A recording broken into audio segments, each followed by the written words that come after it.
strategic move that Eddie is making for AJ? Why are you not thinking, let's get him set up for kind of animal?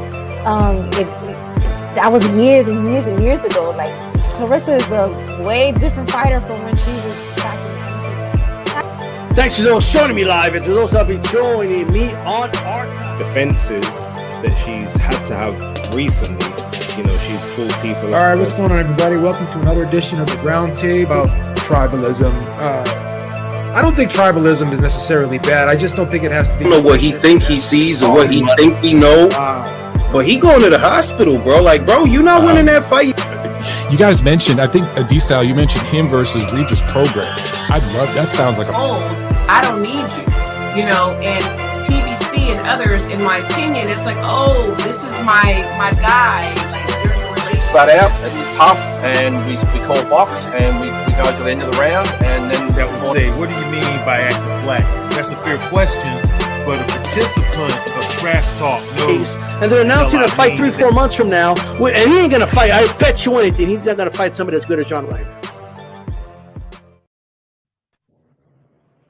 Thanks to those joining me live. And to those that have been joining me on the archive. D-Style here. This is the 166th edition of the Round Table. We got Danny Glover in the building. How's it going, brother? The one and only Cholo Trucker from Los Tres Chingones. Make sure you subscribe to their channel. We got Boxing Dev back in the building. How's it going, Boxing Dev? ¿Cómo estás? Ring IQ. Of course, we all know Ring IQ. If you haven't already, subscribe to his channel. Check out his content. And, of course, we have Eric Lorda's co-host here in the building. Every Sunday they do a show trying to get Eric Lorda on. You know what I mean? But we'll take the next best option, Joe Habib. Shout out to Joe Habib. All right, let's go ahead and get this show on the road. Look, here's the thing. We all saw it coming, I believe anyway, most of us. The beatdown that Beterbiev put on Callum Smith. It took 7 rounds. And it was, I think, a one-sided affair for the most part until it was over. Now that fight is over, right, how much has your thoughts on Beterbiev-Bivol changed, and who do you favor in a matchup? Joe, to start with you. With all due respect, I love Bivol. Bivol's a great fighter, but I just never, ever thought he could beat Beterbiev, especially when I saw Beterbiev fought Gvozdyk. I thought Gvozdyk was like the man at light heavyweight. You know, he's coming off that big win over Adonis Stevenson, and he was just had so much momentum, and I just thought he was quicker. I thought all around he was more talented and more athletic than Artur Beterbiev, but Artur Beterbiev is just, he's like a silent killer. He just creeps up on you. He's constantly touching you, and he kind of lulls you into that false sense of security because you don't think he's doing much in certain instances, but the little shots that he lands, he always kind of like lulls you to sleep with those little soft, slower type punches, and then he just comes down with the hammer. And the way he's able to just shorten up those shots and be so efficient with his work, I don't think that Bivol will be able to outmaneuver him the whole fight. There's going to be a point in the fight, more than one point in the fight, where he's going to have to hold his feet. And, you know, when he's up against the ropes and he's trying to set traps, it's not going to be Canelo in there where he could, you know, evade those shots. He's going to be in there with a guy who can just really shorten up shots. He can really close the distance on him. He's a bigger, stronger version of, you know, of Canelo. And I think that he's going to have a hard time with Beterbiev. I don't think he's going to be able to outmaneuver him the whole fight. And I think as the fight goes on, just like with Gvozdyk, I think he's going to get worn down. I think Beterbiev stops Bivol in about 9 rounds. All right.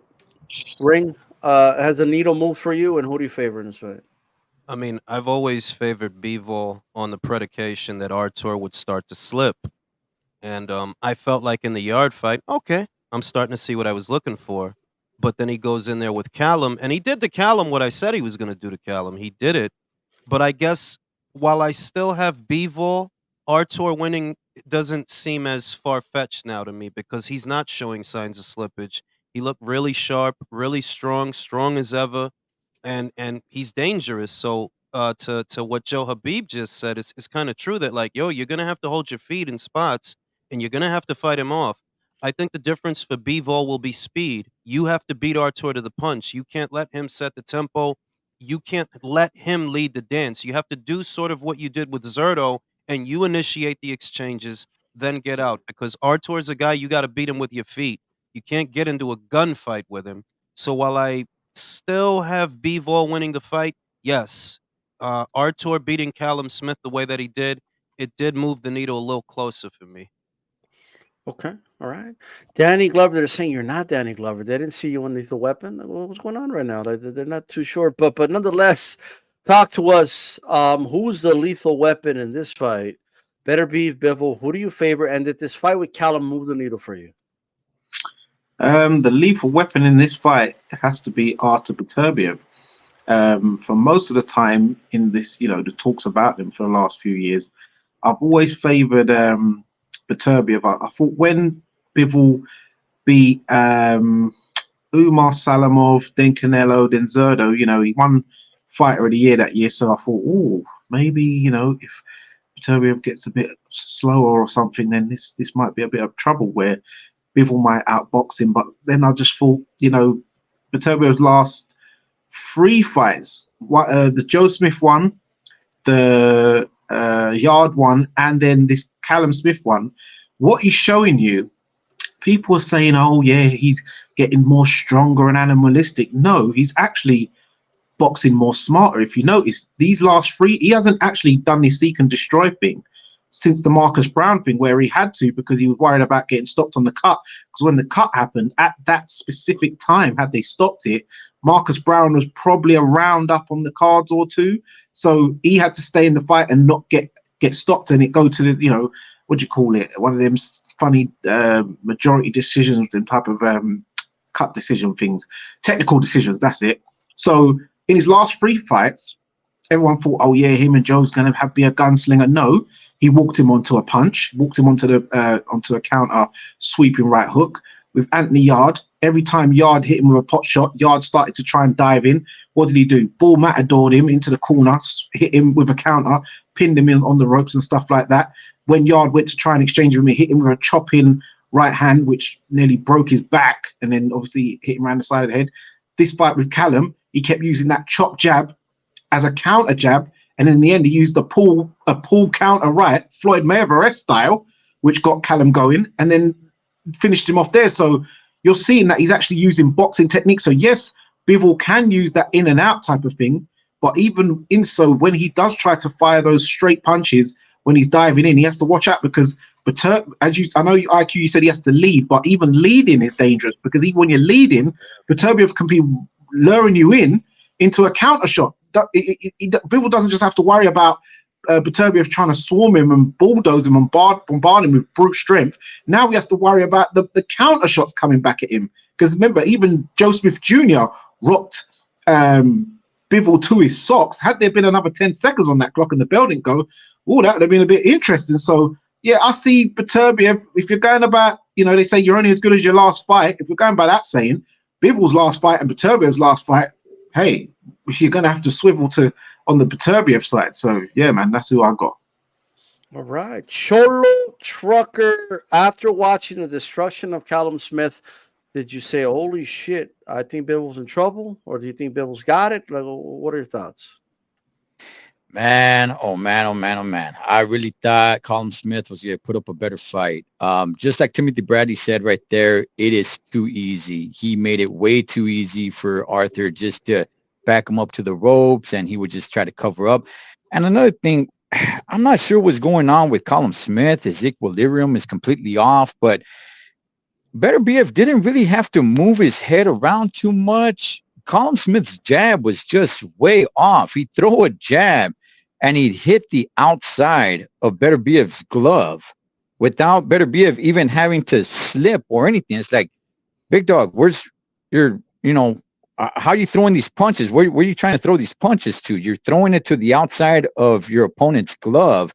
Longitude, latitude, is your equilibrium off? What's going on, man? You can't see straight.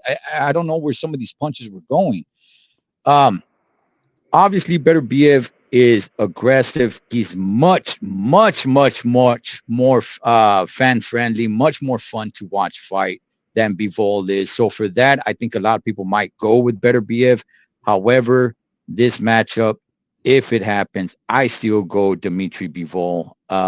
He's a boring guy, definitely, and nobody really wants to root for him because he's so dang boring. But that boring style, I believe, is going to frustrate Arthur Beterbiev. And look, Beterbiev does kind of rush in. He has been rocked. He has been dropped. And Dimitri Bivol just is a guy that he doesn't get frustrated in there. You know, he's pretty comfortable. He uses the entire ring.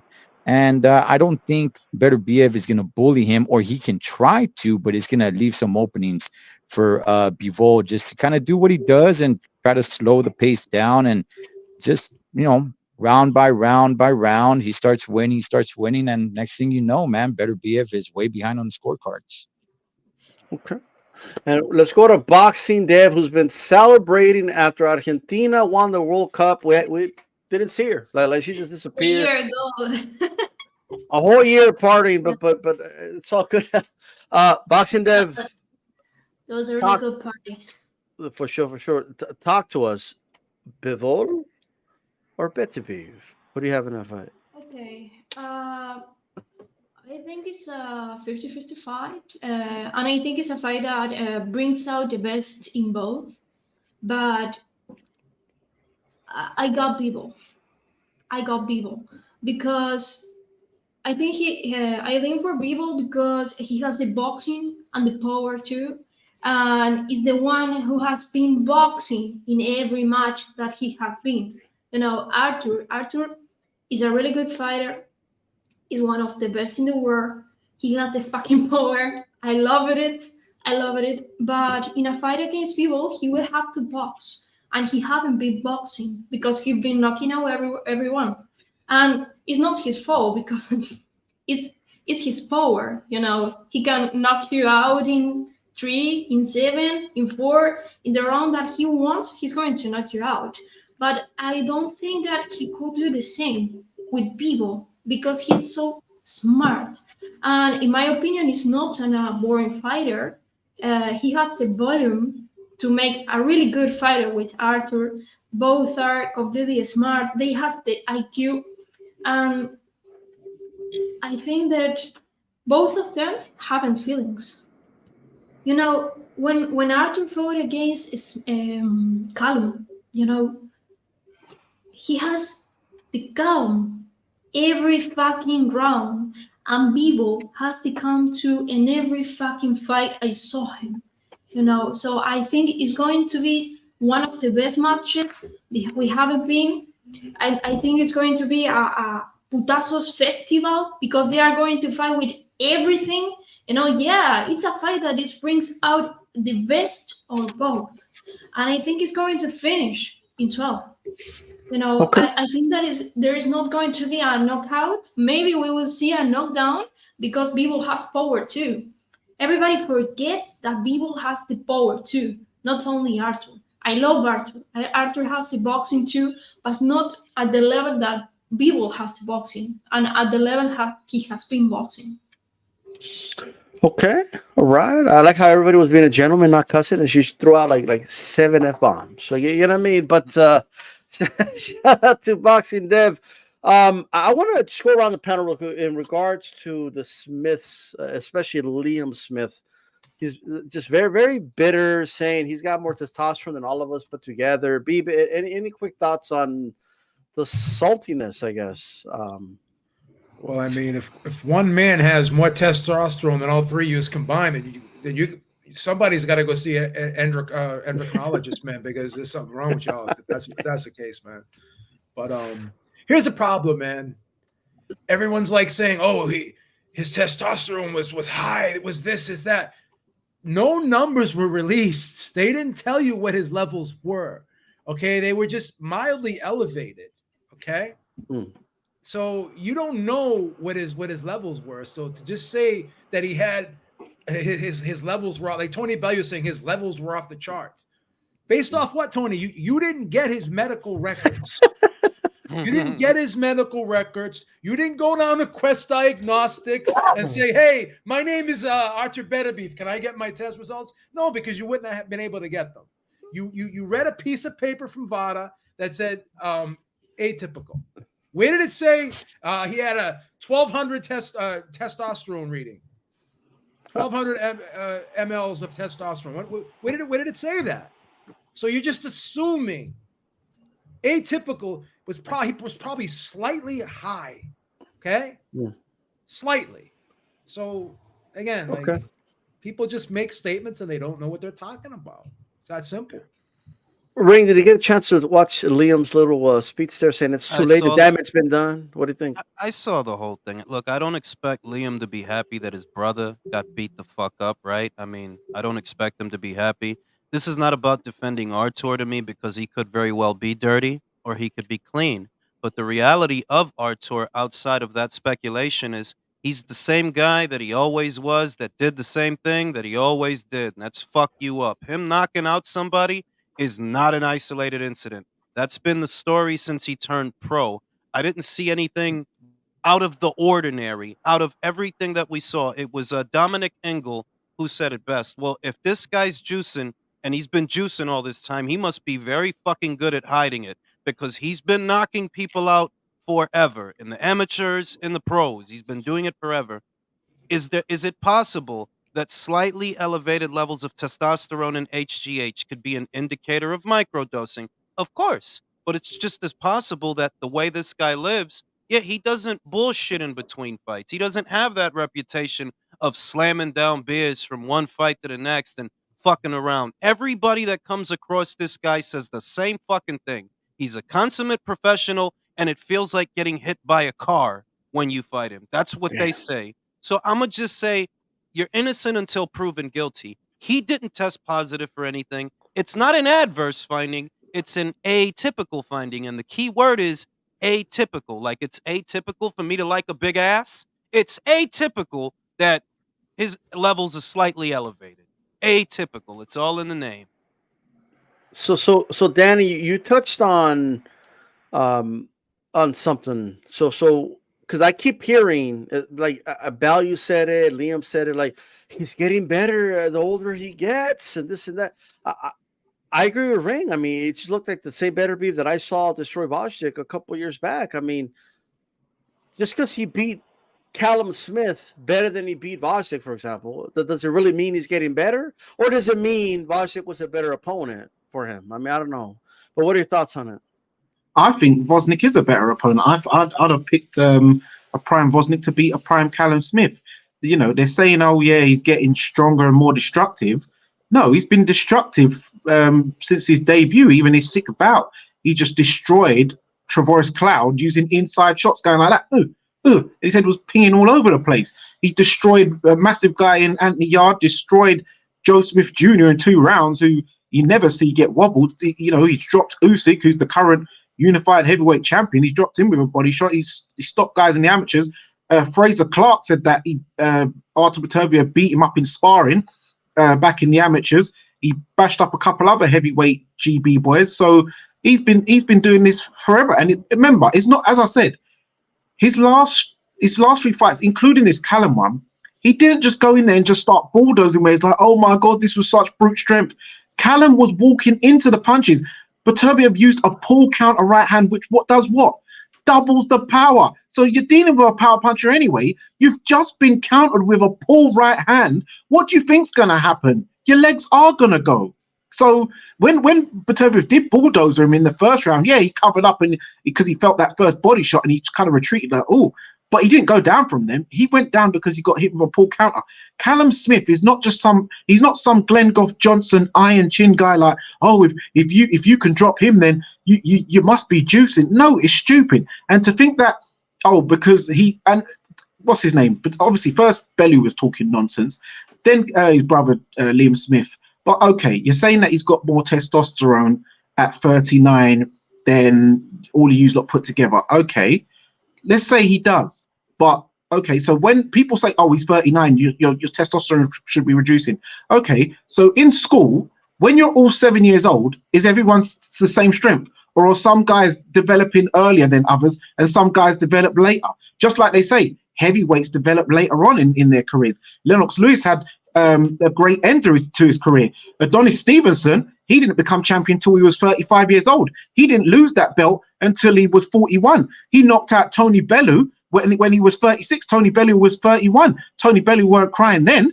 What about that? The fact that he lives in a remote place like Dagestan where they take supplements like Testosterone and Tonga Ali, all these nice new supplements that are coming out on the market, probably things we've never even heard of before that are clearly legal. But if you're eating egg and chips and down in pints down Liverpool town, down the strip every weekend and blowing up, calling yourself beefy, you're clearly not living a life. Your brother Paul Smith, he's massive. So I don't think that the apple falls far from the tree. All four of you probably get on the booze. All four of you, your diets ain't right. Callum, you can see he doesn't. Even Liam Smith said that. Oh, when they said, "Oh, will Callum fight again?" Oh, well, with me, I love to fight. I don't think my brother actually loves to fight. He said that he doesn't really love fighting. It just happens to be something he's good at. So you can see when you look at Beterbiev's eyes, he loves this game. He lives this stuff.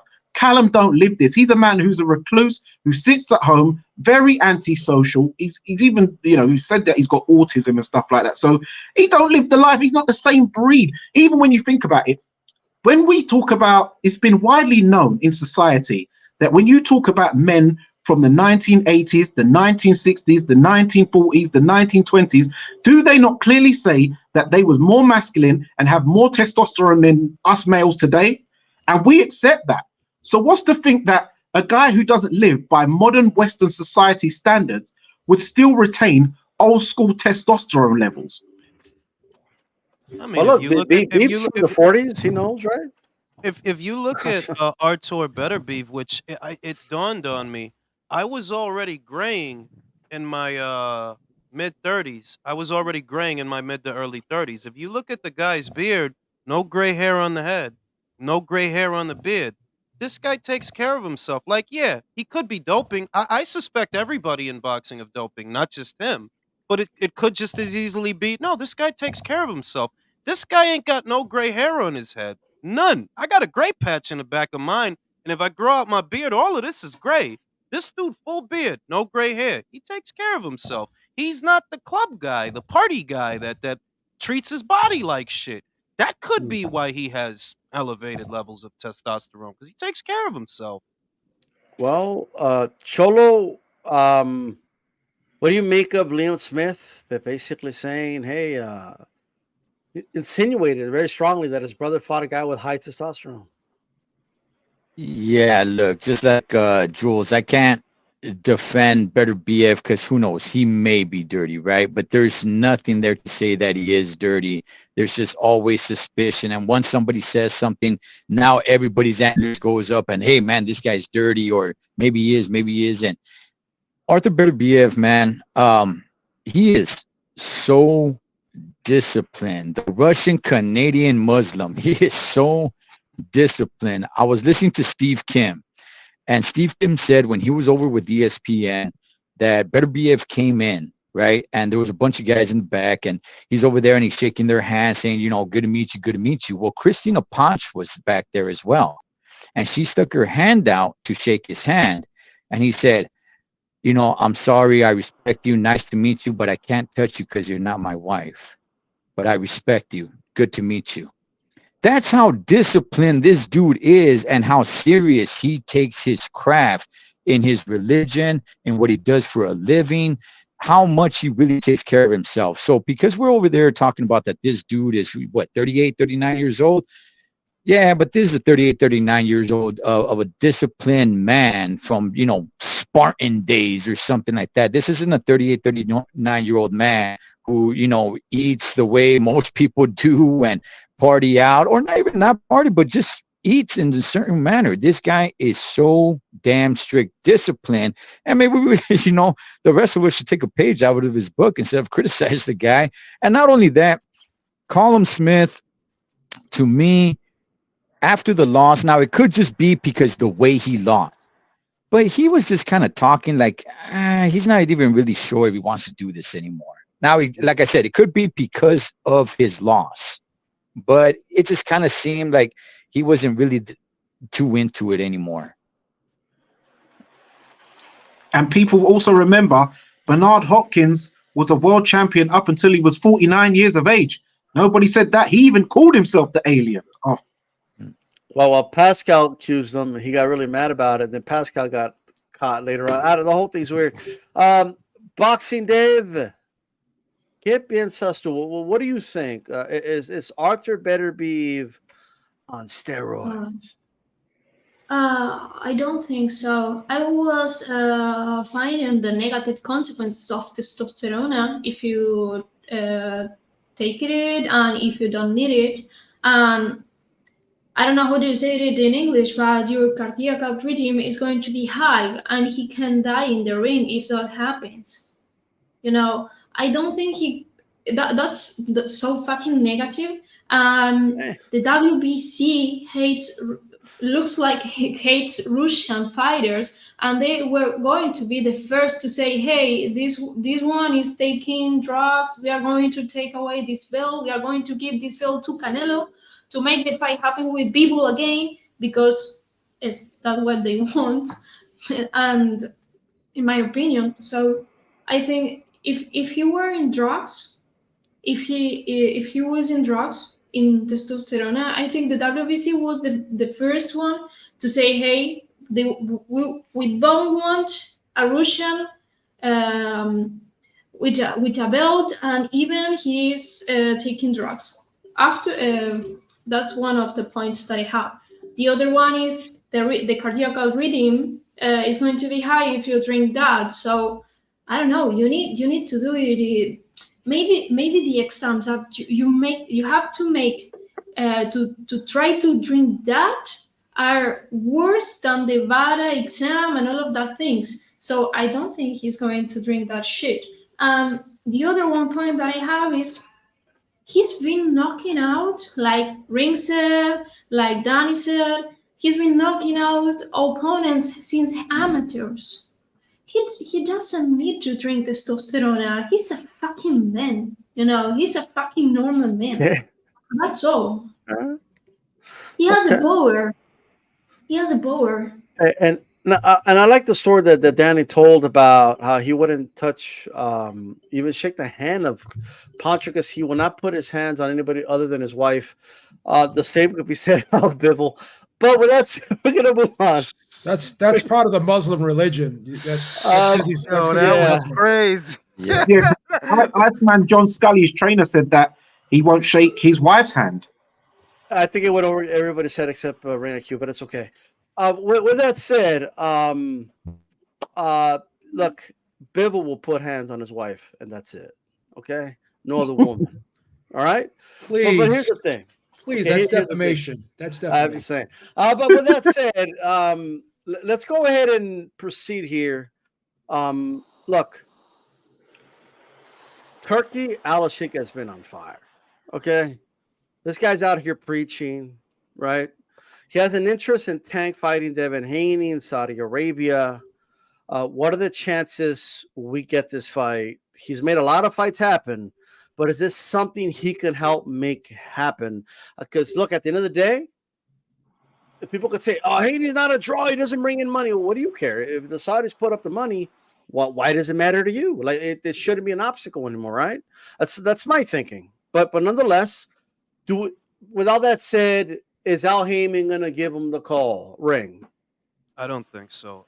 They have a rich history of turning down big money offers in the past. Remember, Deontay Wilder quite famously rejected $100 million. And Gervonta Davis is one of the last flagship fighters that they have left. Deontay Wilder's 38 years old. He already left in his career circling the drain. Spence got beaten half to death in his last fight. Gervonta is one of the few flagship fighters they still have, and I don't think it's worth it to Al for one big payday and one big fight to gamble him losing his unbeaten record. Even if the Saudis offer him a fortune, Al, it's kind of like what happened with Luis Ortiz. AJ offered him the fight, and they said no, because they wanted to use him for a Wilder rematch. Then you think about when they offered Adam Kovnowski the AJ fight. No, because they wanted to use him on FS1 for the Chris Arreola fight. So you see the established pattern that you can offer these guys insane money for a great fight, and they still won't take it. They offered Gervonta $7 million for Tevin Farmer. This is before Gervonta was even on pay-per-view. They offered Jermall Charlo $7 million for Demetrius Andrade. Neither of them had been on pay-per-view yet. You weren't making that per fight. Neither of you were. So the fact that those fighters have rejected those crazy numbers, those crazy amounts of money, that leads me to believe that even with Turki Alalshikh offering them that will pay for it, will remove all the fiscal obstacles for you, I'm still not convinced he's going to take the fight. He'll fuck it up. He'll find a way out. Man. Boxing Dev, can His Excellency Turki Alalshikh make a Tank Davis Devin Haney fight, or even a Shakur fight? I can. First of all, Turkish follow me on Twitter, so I'm sending him my regards. And if he's watching this, I'm sending my hi, sir. Well, the fight. I think his fun right now is in boxing, and he wants to make a fight. He's going to do it. It doesn't matter. It doesn't matter how cheap. How cheap is the word? Sorry. How cheap is the fight? He's going to do it if he wants. But the real problem here is the fighters want the fight.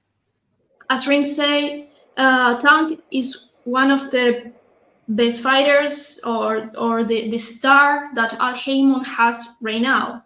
Devin Haney is being shown that he has the skills to beat, So we don't know if they are going to be in a deal to make this fight happen. If Turkish wants the fight, he's going to put maybe un lingote de oro in the table to make this fight. It doesn't matter for him. Money is not important for him.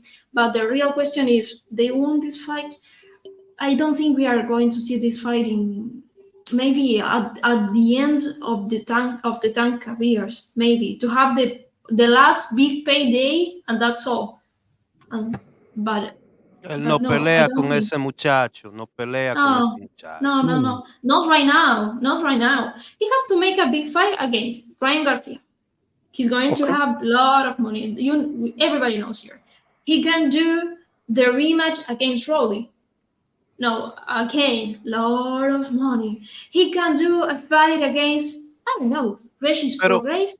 Pero Lucia, también el lío es, he won't make the money with those fights that he would make with Devin, but they're safe, they're winnable, and that's the point. They're safe, winnable fights. He won't be in trouble. He's going to be, yeah, that's true. That's true. He doesn't need the money. He wants the glory. He doesn't need the money. He's rich. He's 30. He's rich. He has a McLaren. Do you think he needs more money? No. He's been in jail so many times. He pays to go out and then go into the jail again. He doesn't need money. It doesn't matter. No. But he thinks, and Al Haymon and all of BBC thinks that he is a star, and they are going to sell him as the star that he is, as the next Floyd Mayweather, but he isn't. Okay, so Joe, like I get the sentiment shared by Ring and Boxing Dev, and I saw you nodding your head a lot, so you'll probably agree with him. But can we count out Turki Alalshikh and the Saudi money? Like, is there a possibility he could make this one happen? Because I remember when people were saying, he'll never make Undisputed happen at heavyweight. Oh, he'll never do that. And then look at everything he's been doing. Can he shock the world and make a fight like that happen? You got a better chance of seeing me grow a third testicle. It's not going to happen. It's just not going to happen. Excuse me, Boxing Dev. I didn't mean to be disrespectful there, but it's just not going to happen. These guys are so ego. Kick you in your third testicles. What's going to happen? Please. Yeah, these guys are just so ego-driven over there. When you hear Floyd Mayweather, right, say, we're not going to make another promoter rich. When he said that time, right, that told it all. When I heard stories about Al Haymon, how he had issues with Jay-Z, and issues with Beyonce when he used to be in the music business, and that's why he would never. He allegedly said he would never do business with Rock Nation Sports and all this and that. These guys hold grudges, right? And they put their own personal feelings before the business, right? And when Floyd said that, I said to myself, it's not about making another promoter rich. It's about making your fighter rich. That's the objective here. When I hear Frank Warren talk, and I hear Eddie Hearn talk, right? And I hear Bob Arum talk, what do they say? We are trying to make the best fights for our fighters. And they know in turn by doing that, it's going to trickle down to them. They know that if they take care of the fighter, put the fighter in the best fights possible, put on the best fights, the best shows, it's a win-win for everybody. But guess what? Over on PBC Island, as Ring likes to call it, right? And I agree with them. They put themselves first, right? It's all about Al. It's all about, I heard Leonard Ellaby in the locker room, right? When Floyd was fighting, what's his name? Robert Guerrero, right? The first fight, I believe, of that contract. And he goes he turns and looks to Robert Guerrero.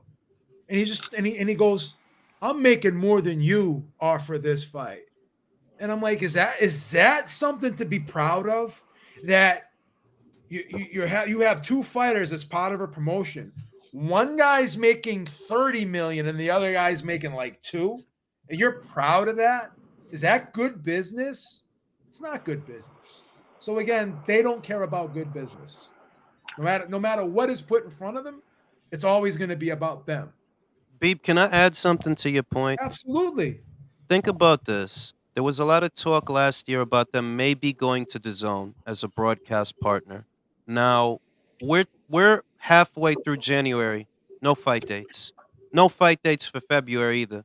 Deal doesn't kick off until all the way out there at the end of March. I'm of the opinion that if you would have put your pride to the side and went with DAZN, you would have had some announcements by now, because they've already made announcements. Golden Boy's got shows, Matchroom's got shows, and that's not even talking about the big ones. So it's just like Beeb said, they do business with their pride. They don't do it for the sake of business or good business.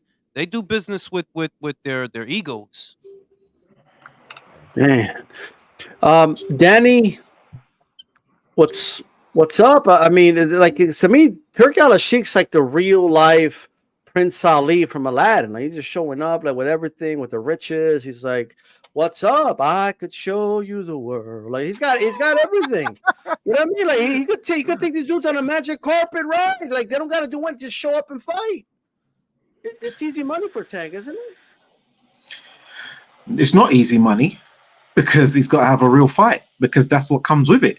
This is what Eddie Hearn and Frank Warren's fighters know. Yeah, you can feature on the Saudi cards and get the bag, but with the bag comes tough fights. This is what Deontay Wilder knew. Yeah, I got the bag. I've been out for a while. Hey, I don't know. I've been having a lot of cigars. I've been drinking a lot of cognac. This money's starting to dry up. I'm buying my fancy outfits. But okay, oh man, I've got a real fight. I've got Joseph Parker. Now look, what's his name? Lyndon Arthur. Yeah, I got to get the bag, but you got a real fight. Bivol, so you can get the bag, and that's the problem with Gervonta Davis. When he said what was very telling was when he was on that $1 million worth of game for free with Gilly the Kid and Warlow, and it was like, oh, have you ever why is it you ain't never had these fights? So have you ever asked him? He's like, well, no, I haven't ever, because guys like Leonard Ellaby, guys like Al Heyman, they're keeping them away from these proper fights, which they feel are 50-50, even 55-45 in his favor. I think deep down they know Devin will give him the work. So we know Devin will sign that dotted line. Devin's easy going when it comes to the paper. So we're not worried about him. Everyone knows it's all about Gervonta Davis.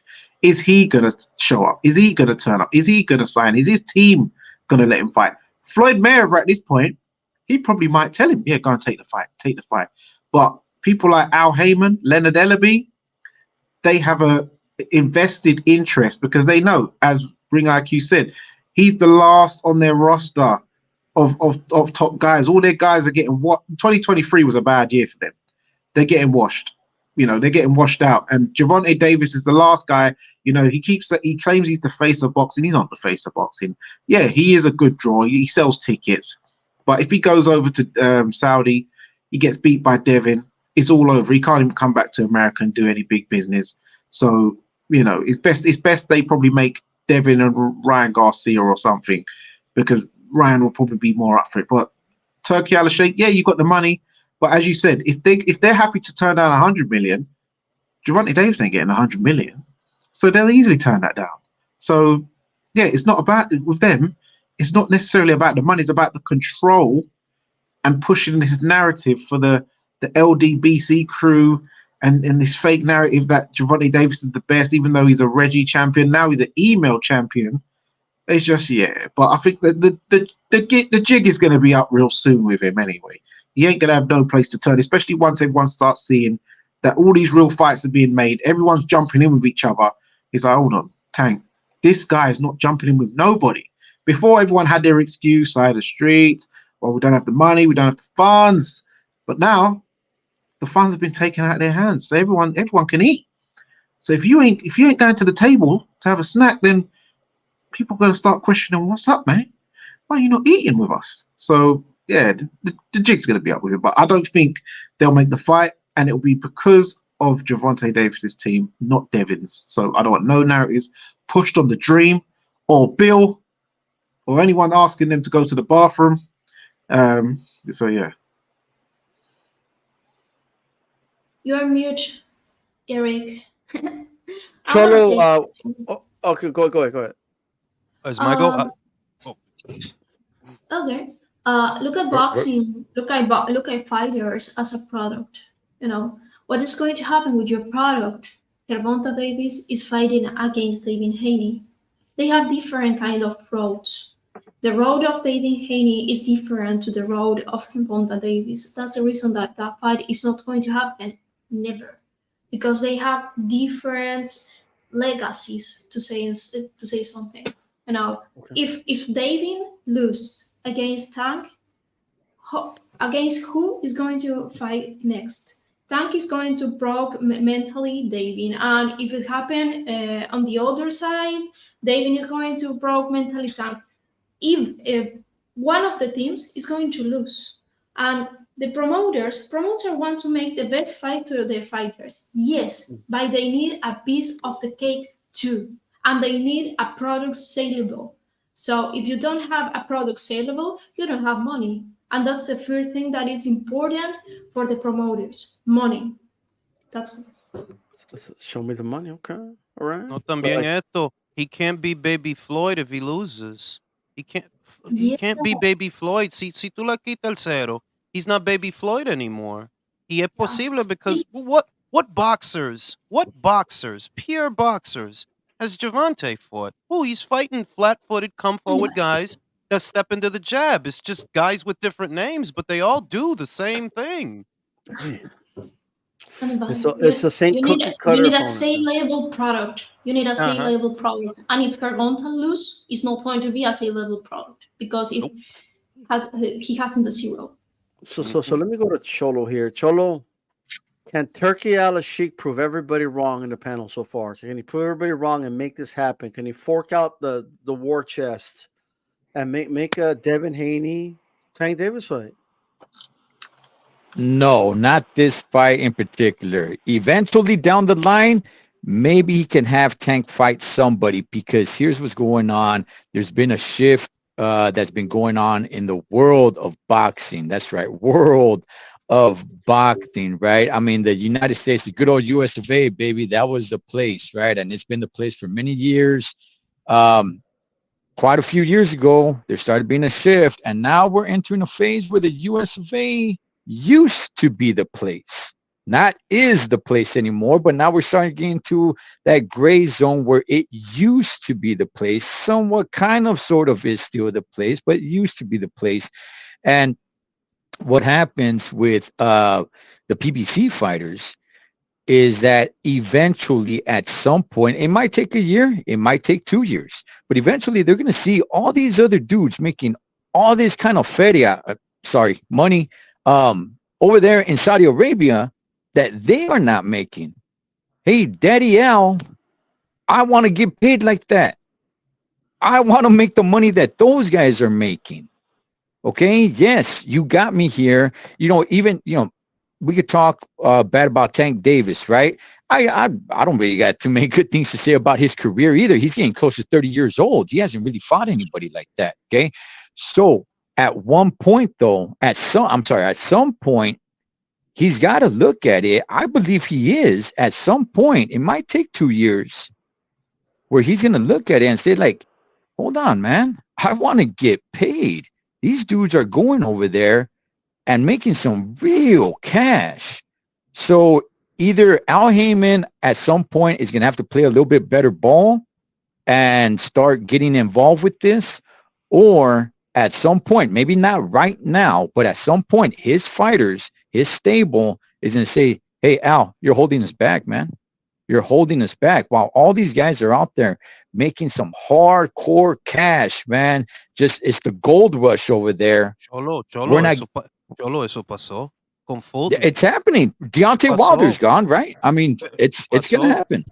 Because Fulton, word on the street is of what Al wanted was for Stephen Fulton to fight Brandon Figueroa again. He was going to move him up and they were going to fight again. And Fulton demanded, he saw, he knew he paying out these kinds of crazy ass purses. And I respect Fulton, by the way. I don't give a fuck if he lost. I picked Inoue to win though. But still, like, yeah, that's what you're supposed to do. You're a prize fighter. Fight for the biggest prize. Don't let Al get in the way. It'll cost you.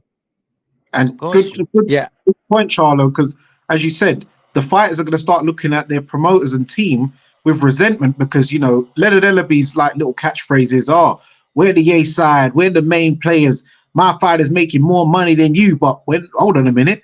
If you, by the end of this year now, if Devin and that start fighting over there, then the tables are going to turn. They're going to be earning bigger purses than Gervonta Davis. Then what are you going to say, Leonard? You can't say that your fighter's the A side now and he's making more money than them because they're going to be making more money than your boy. So then your boy's going to be looking at you funny. Your boy's going to be looking at you like Tommy Gunn was looking at Duke. What do you think of people tipping? Yeah. No, that's the other thing. Everything Cholo said, it's going. Carlos Adames, WBC interim champion at middleweight. Go to his Twitter page. He said, I don't know what to think. I'm on the same side of the street as these fighters, but they don't want to fight me. Ellos se están jaltando ahí. No hay dinero, no hay fecha, no hay pelea, no hay título, no hay oportunidad. It's like, yo, all this shit that's supposed to make, like, I don't know, the PBC is the land of milk and honey.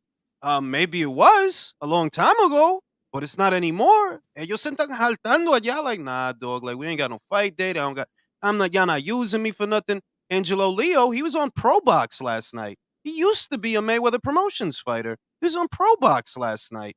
Luis Ortiz, él estaba en Colombia. This weekend, he was in Colombia. Motherfucking Julian Williams was at the Showboat. I lost $300 at the Showboat. It's the first casino I ever went to in Atlantic City. It's a tiny casino. It's not even a nice one. And that's where he was fighting. So I guess the Disneyland feel of the PBC, yeah, it wore off. It wore off. Yeah. So to answer the question, can he make this fight now? No, he can't. But down the line, these fighters are going to see other fighters making so much more money than they're making, and that's going to cause them to turn on their promoter. Even Uncle Hal, even Daddy Al Heyman, man, to say, you know what? I'm done. I want to go get paid like this or like that. Yeah, I want to go on the magic carpet ride with Turki Alalshikh. You know what I mean? That's what I want to do. Anyway, Zilla, how's it going? Turkey's a fan of boxing. Thank you for the support. Much appreciated. No, he's not a fan. Él es el dueño del boxeo. He's the owner of boxing. Like, He's the owner of boxing. They might just buy the whole sport for all now. Once he figures out, boxing right now. Yeah, once he figures out, I don't need these middle guys. I can just buy the whole thing. He might just do it. Who knows? But let's go ahead and proceed here. Natasha Jonas versus Mikaela Mayer for Jonas IBF World Welterweight title. This fight will be in Jonas's backyard, basically, Liverpool. All right. Boxing Dev, who's going to win this fight in your opinion? Natasha. Natasha for sure. 70%. I'm 70% sure that Natasha is going to win. Because of the skills, the power, the aggressive. And the first one thing is because he is on her backyard. You know, the local thing is so important. So, and Mairis is so fucking big. I can say he's so fucking big. I can't understand how she was in 130, but because she's so big, she's I think she's getting ready, but she haven't been showing us that she's ready to fight against someone like Natasha. I think it's not a good fight for her. She can't stand pressure, for example. She's so respectful with someone who has power, and Natasha has pressure and has the power. When Mayer fought against Alicia, she was so respectful with her, and we were getting used to see her fighting with a volume of punches because of she has a tank. She has an oxygen tank, and she was so respectful with Alicia because Alicia has power. So, but Alicia wasn't aggressive in that fight. Not too much aggressive, not enough aggressive. But in this case, I think Natasha is going to go out there to kill her without problem. And that's something that Mikaela can't stand. So that's the reason that I pick Jonas. Mikaela is big, and I think the weight is going to help because she's so big, so tall. But Natasha is going to eat her. Okay. All right. Shout out to Christine. I appreciate it. Well, for that super chat. Shout out to Coach Christine. Hey, Cholo, what do you got in this fight, Mayor Jonas?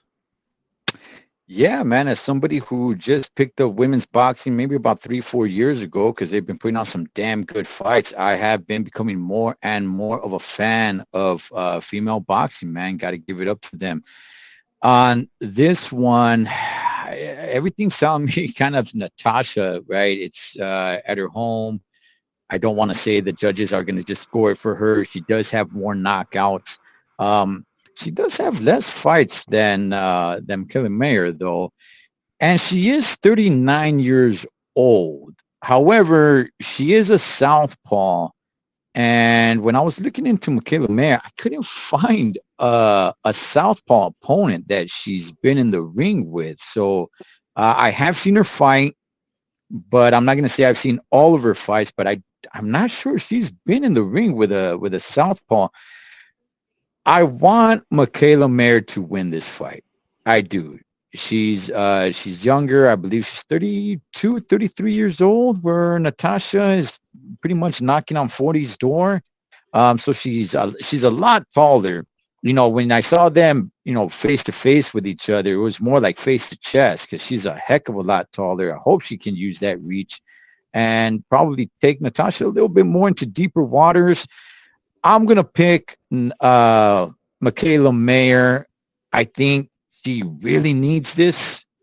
Natasha, I'm not really sure how much more she's going to stay in the sport of boxing.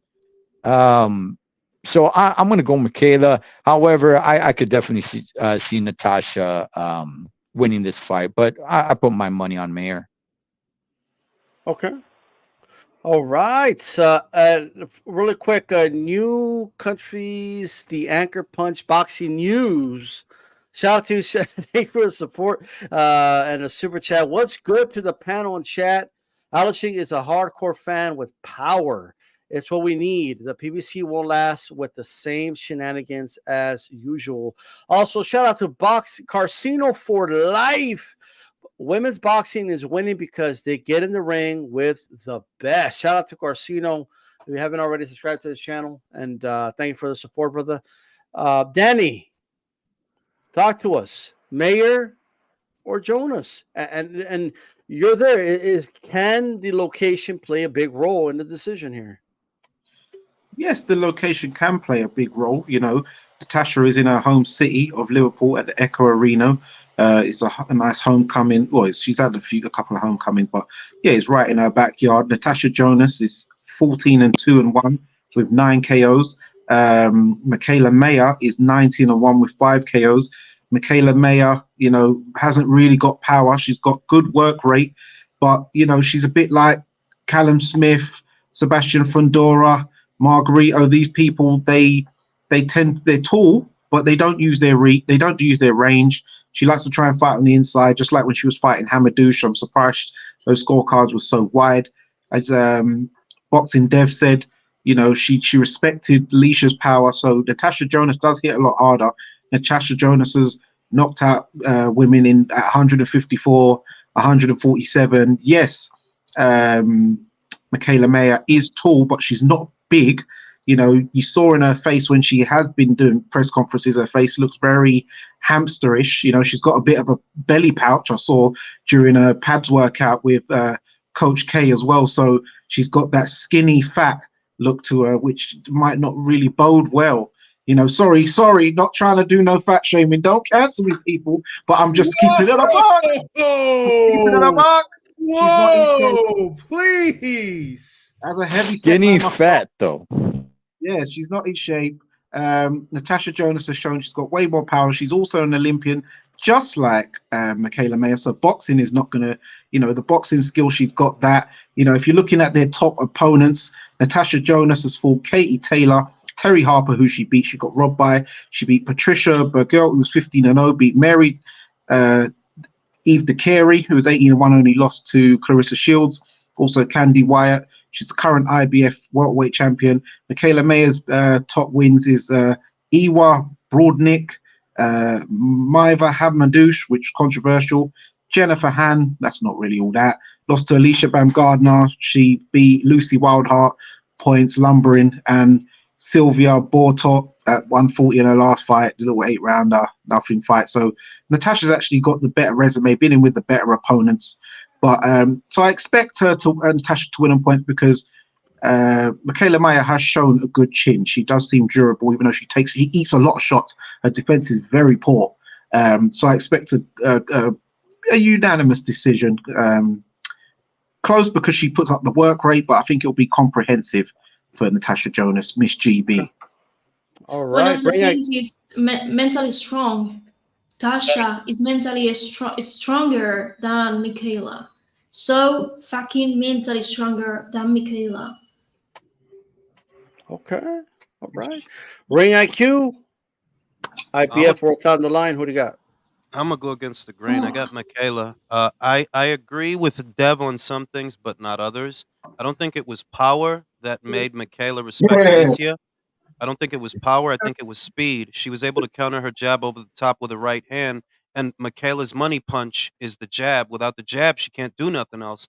Alicia's a lot faster than Mikaela.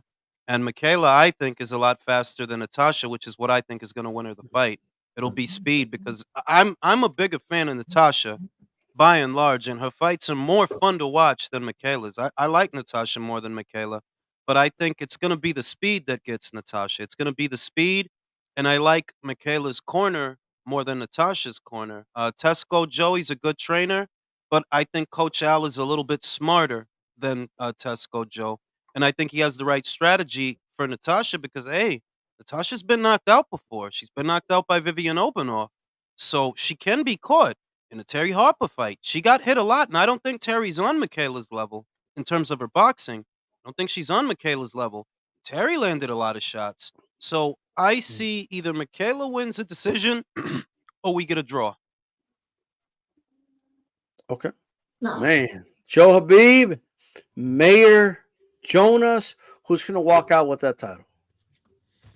So, again, I heard everyone talk about power, and I do think speed's going to be the difference here. But I call me crazy, but I always looked at Natasha as being quicker than Mikaela, especially with the feet. I'm not saying Natasha and Alicia are identical fighters, but they do share some similarities because they're both pretty good counterpunchers. I wouldn't even say pretty good. They're both good counterpunchers, right? They're both excellent with timing.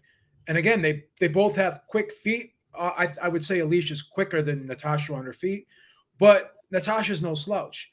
I think Natasha's got very deceptive hand speed, right? She's very sneaky with that power because she's very efficient with how she throws that left hand so straight and so short sometimes that she can throw it from long range and short range. So she knows how to adjust it the way she throws that left hand. I agree with Danny. Like Mikaela did kind of look a little bit full in the face. She did ascend to this weight rather quickly. I will say that.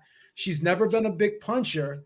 And again, I agree with I think Rank said this, like, or Danny said this, that she likes to set everything up with the jab, and most fighters do. But the problem is when you take that jab away from her, it kind of throws everything off. She can't vary up that offense a lot. Beeb, I'm just going to tell you, Alicia took away the jab with the right over the top. Yeah. Natasha's a southpaw. I understand that. Same shot. Here's the thing. Here's the thing. If she catches Natasha is getting used to the right fighters than Mikaela southpaw fighters. If Natasha posts her with that jab, right, and just kind of puts her in her chest, because again, this whole thing about southpaw versus orthodox, the foot outside, the lead foot outside, that's only when you're getting ready to step in and throw the power punch. But if you saw when Anthony Joshua was fighting Wallen, when he was jabbing, he was out jabbing Wallen, he got inside the jab. So if Natasha posts her with that jab in the chest and keeps her right there and then lines her up with the left hand, she's gonna have some problems. So like you said, I agree with you. Certain fighters can't get their offense untracked without that jab. Like that jab is everything to them. And she is one of those fighters. And I think Natasha will be able to take that jab away, similar like with Bumgarner did. They have some similarities. They really do. They're both quick, athletic. I'll really make this point to crafty. you, Beeb. I don't think Natasha's as defensively sound as Alicia. She rushes in more. I'm a huge fan of Natasha. By the way, she's a little more aggressive. She's a lot more aggressive, bro. That's the problem. They both hold their feet in spots, but Natasha does it more, and she'll hold her feet for longer periods of time. She doesn't move as much as Bumgarner. Bumgarner's defense is her legs. She does know how to outmaneuver a lot of people. I'm gonna say some spicy shit, Beeb. Isn't it true? Mikaela Bumgarner was boring. I'm gonna say some spicy shit. I think Natasha's gonna hit the deck. I don't think she's gonna get knocked out, but I think she's gonna get dropped. Yeah, I do. I thought Mayer ain't got no power. Mayer ain't got no power. It's about the balance. It's about the balance. Natasha has a let's let Beeb finish his point. I thought that fight with Bumgarner was razor close. I had it a draw, right? And I think the difference in this fight is, like Boxing Dev said, is going to be the power. Natasha can crack. She's explosive. She's fast twitchy. She's very fast twitchy, and she's got a strong base with those legs. Got tired in that Marie-Eve DeCare fight, Lucia. She got tired in that fight. She got real fucking tired in that fight. I ain't never seen Mikaela tired. This is going to be. I thought she faded a little bit in the Bumgarner fight. She was getting frustrated. She looked a little sluggish. Okay, so look. I'm gonna go with Natasha, right? Because I do think Mikaela is a durable. She's a strong young lady, right? I'm gonna go with Natasha by unanimous decision. I think she wins 7 of the 10 rounds. Okay. Look, I don't think the jab's going to be a problem here. I think Coachell, just like he did with Forrest, he'll have the jab in line, and it's going to be landing on. It's going to be landing all night on Natasha. Natasha isn't this great defensive fighter. Okay, she's going to be getting hit with the jab. She's going to be getting countered, and then you could say she doesn't have power all you want. I have a feeling. Just a little bit, just like with Devin Haney when he moved up to 140 and he knocked down.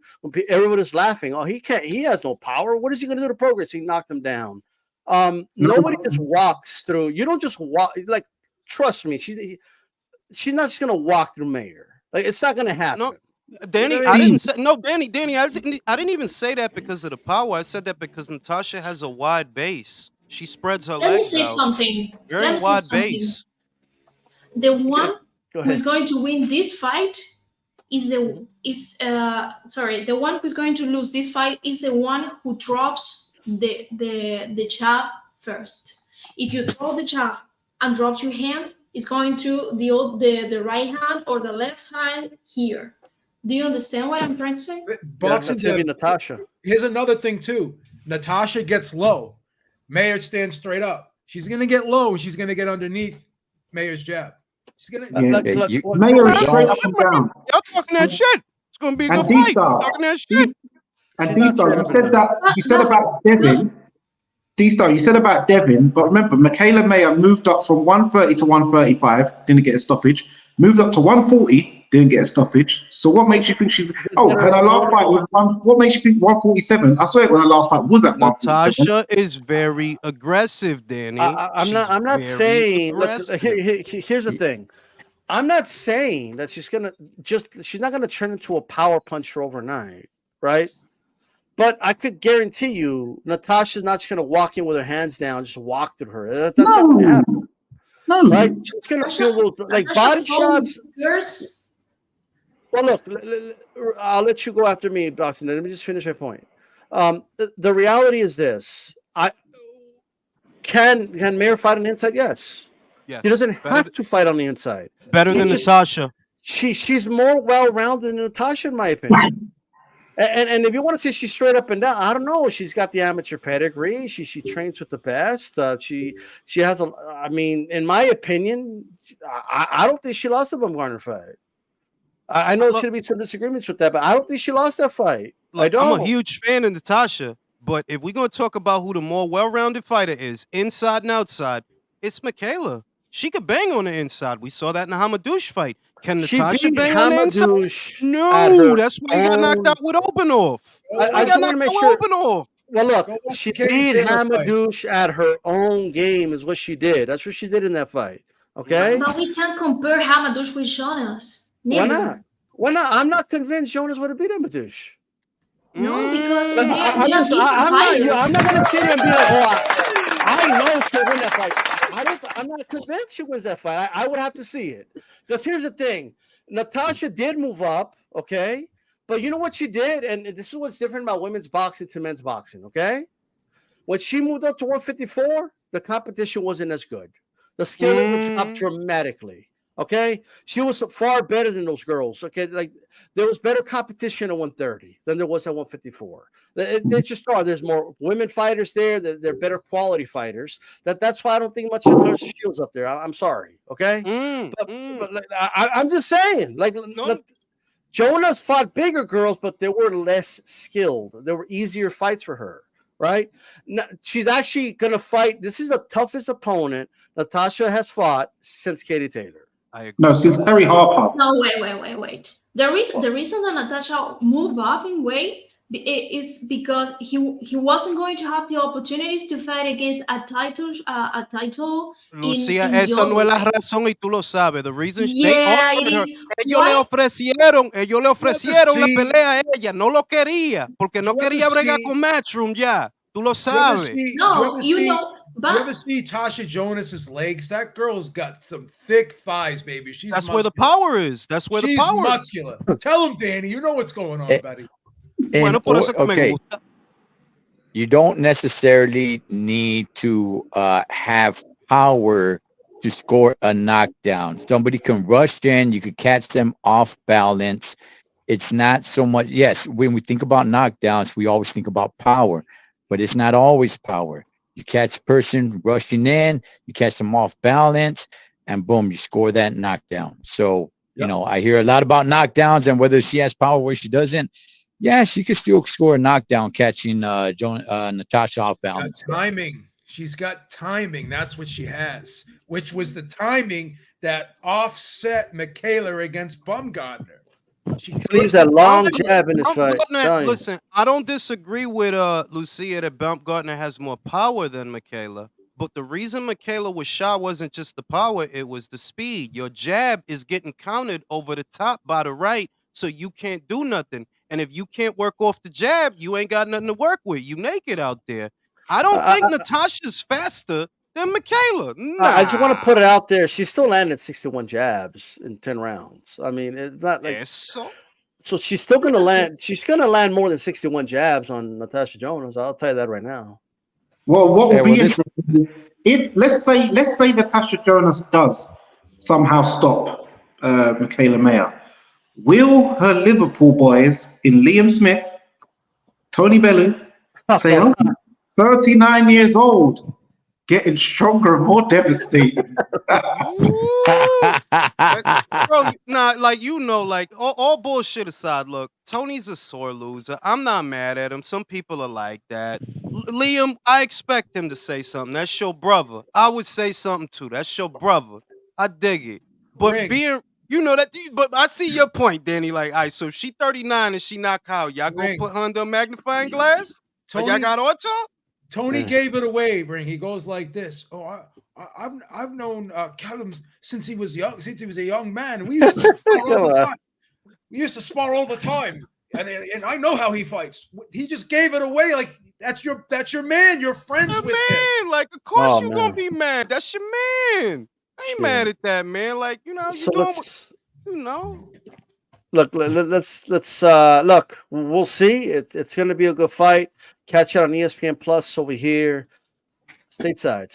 That should be a really good fight. Let's go ahead and proceed to the next topic here. Oscar De La Hoya yesterday came out, as you guys know, said everyone's pricing themselves out. Raleigh priced himself out. Jose Ramirez is the leading candidate. Mairis got all excited, but today, this is a quick update. Ryan Garcia said, no, absolutely not. I'm not fighting. That's not going to be Jose Ramirez. So scrap that, basically. Put on the stories on Instagram. He tweeted it out. So this whole thing is crazy. Ryan tweets out, me versus De La Hoya. De La Hoya makes a joke about just don't hit me on my abs. I just had them done, et cetera, et cetera. But the important thing here is, once again, De La Hoya suggests something publicly, and Ryan is defying him publicly. Just last week, Ryan, when people were asking him, well, why are you hanging out with Mayweather? Don't talk about Mayweather. I love him, he said. He's my friend and I love him. Like, gee, I wanted to barf. Okay. But that's what he said. Like, you know what I mean? But here's the thing. What are your general thoughts on this mess, man? Like what's going on with Oscar and Ryan? And is the Jose Ramirez fight a fight you would be interested in, Cholo? Yeah, definitely. If that fight were to be made, I would be interested in seeing Jose Ramirez get in there against Ryan Garcia, or just seeing Jose Ramirez fight, period, man.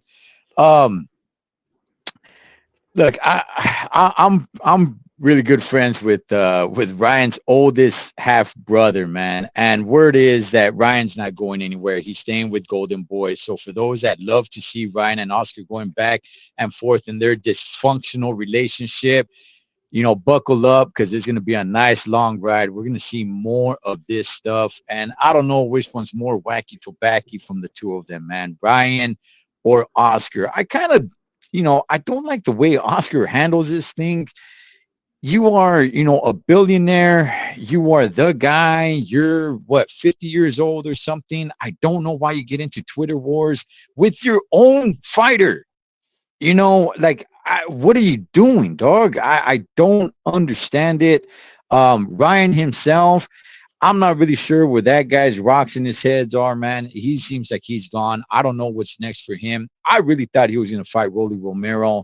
I was really pushing for that fight. I was hoping he would have made that fight. Whether Rolly priced himself out or not, heck, I don't know, man.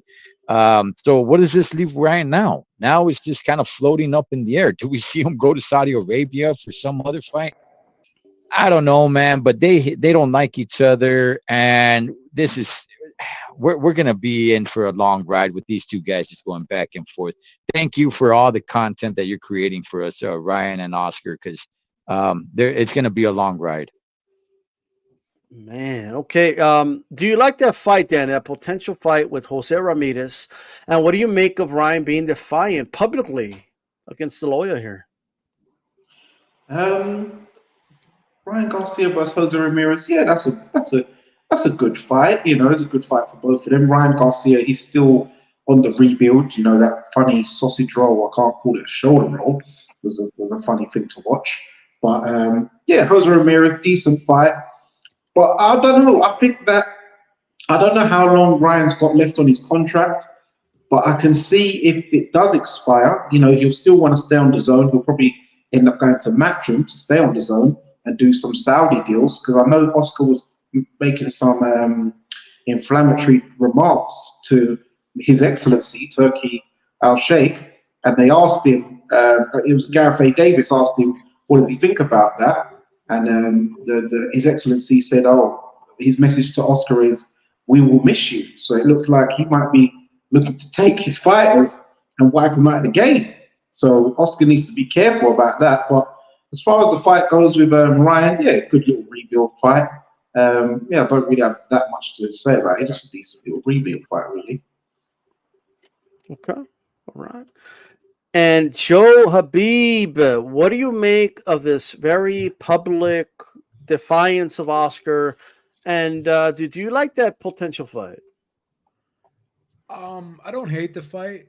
I don't think it's the blockbuster or big fight that a fight with Raleigh would be. I think the Raleigh fight would be a bigger fight. I think the Haney fight would be a bigger fight. I kind of think Oscar wants to probably just keep it in house. Maybe he doesn't want to kind of share the pot. I'm guessing, just my speculation.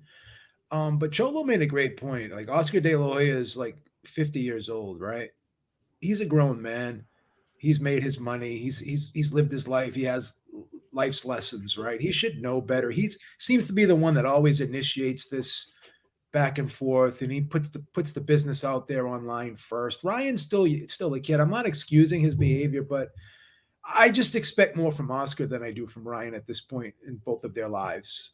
You know, so yeah, this thing with Jose Ramirez, I'm kind of seeing the play now with him and his manager Rick. How they brought him over and they brought Barboza over. They're probably looking for like the big money fight. It's not necessarily they're looking for titles. They're just looking for the big money fight. And I think they think the light at the end of the tunnel, the light at the end of the rainbow is Ryan Garcia. But the question is the light at the end of the tunnel and the light at the end of Ryan's rainbow going to have Barboza and Ramirez at the end of it? I don't think so, because he's setting his sights on other fighters. Bigger fights for himself.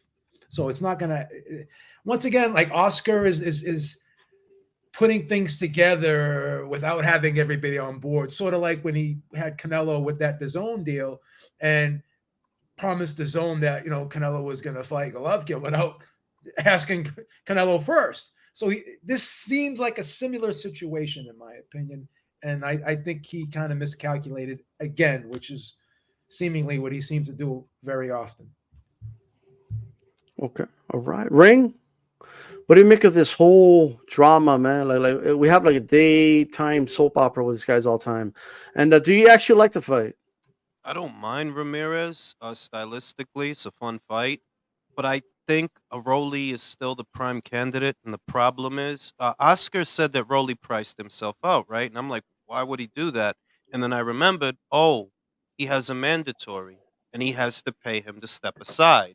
That if you want to fight Ryan next, you got to get Ishmael to step aside. Get him to step aside. You got to fucking pay him.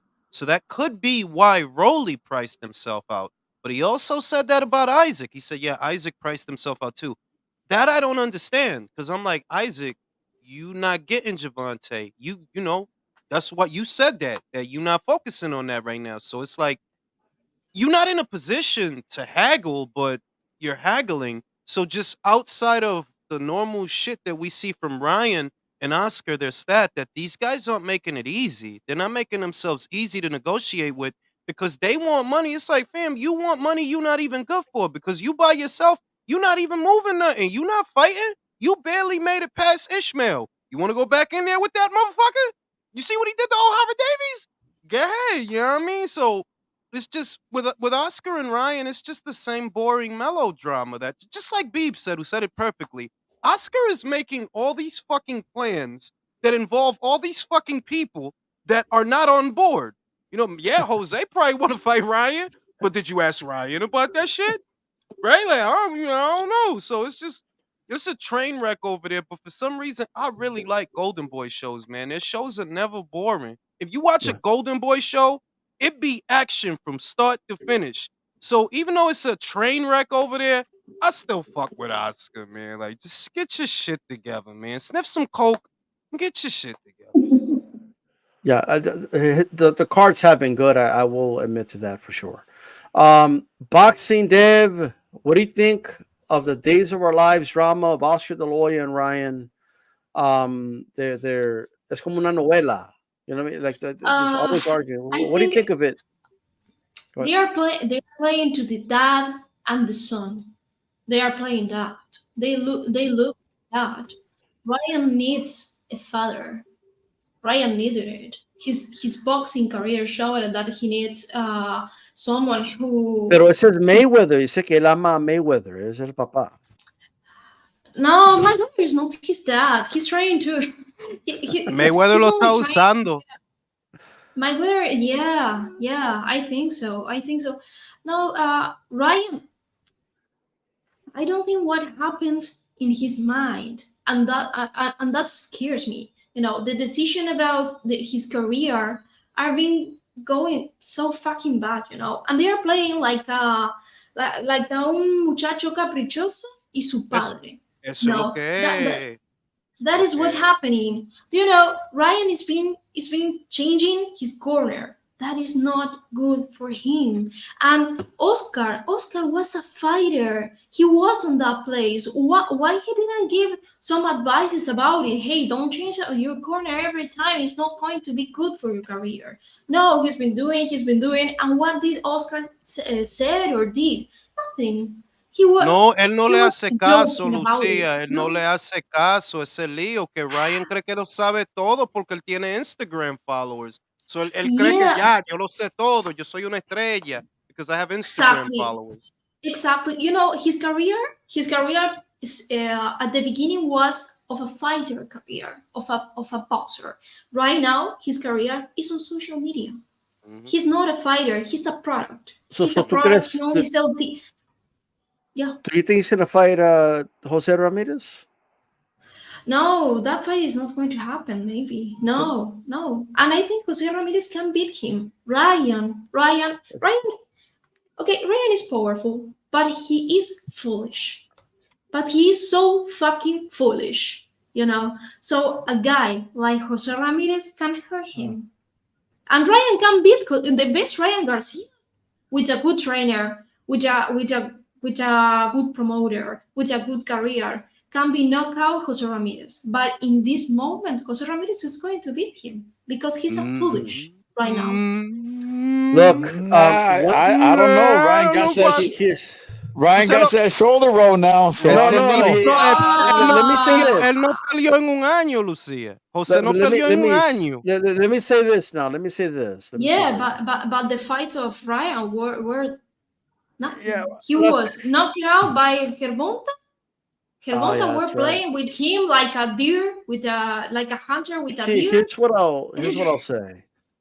He dealt with Hooker, who had a pretty good hook, just fine. Now, granted, this is a different. I mean, we don't know. He got married. He didn't want to fight Zepeda because he was going to get married, and whatever, right? It wasn't, and everybody know he didn't want to fight Regis Progress. Ramirez fans could cry about it. Go cry about it. I don't give a fuck what you want to say. Okay, but here's the thing. He'll take the Ryan fight because it'll be money. But if he does this shit against Ramirez. Okay, whatever the fuck that was, Ramirez is gonna tear that dude apart, bro. Like it's gonna happen. He cannot do that, and that whole like hush, like that's not enough, bro. Like you got to be more creative than that. Okay, just throwing the same hook over and over again, it's not enough, right? The only way Ryan beats this guy if he's as focused and determined as he was going into the Campbell fight. That's the Ryan that I believe beats Jose Ramirez. That's it. But I just don't think that Ryan exists anymore.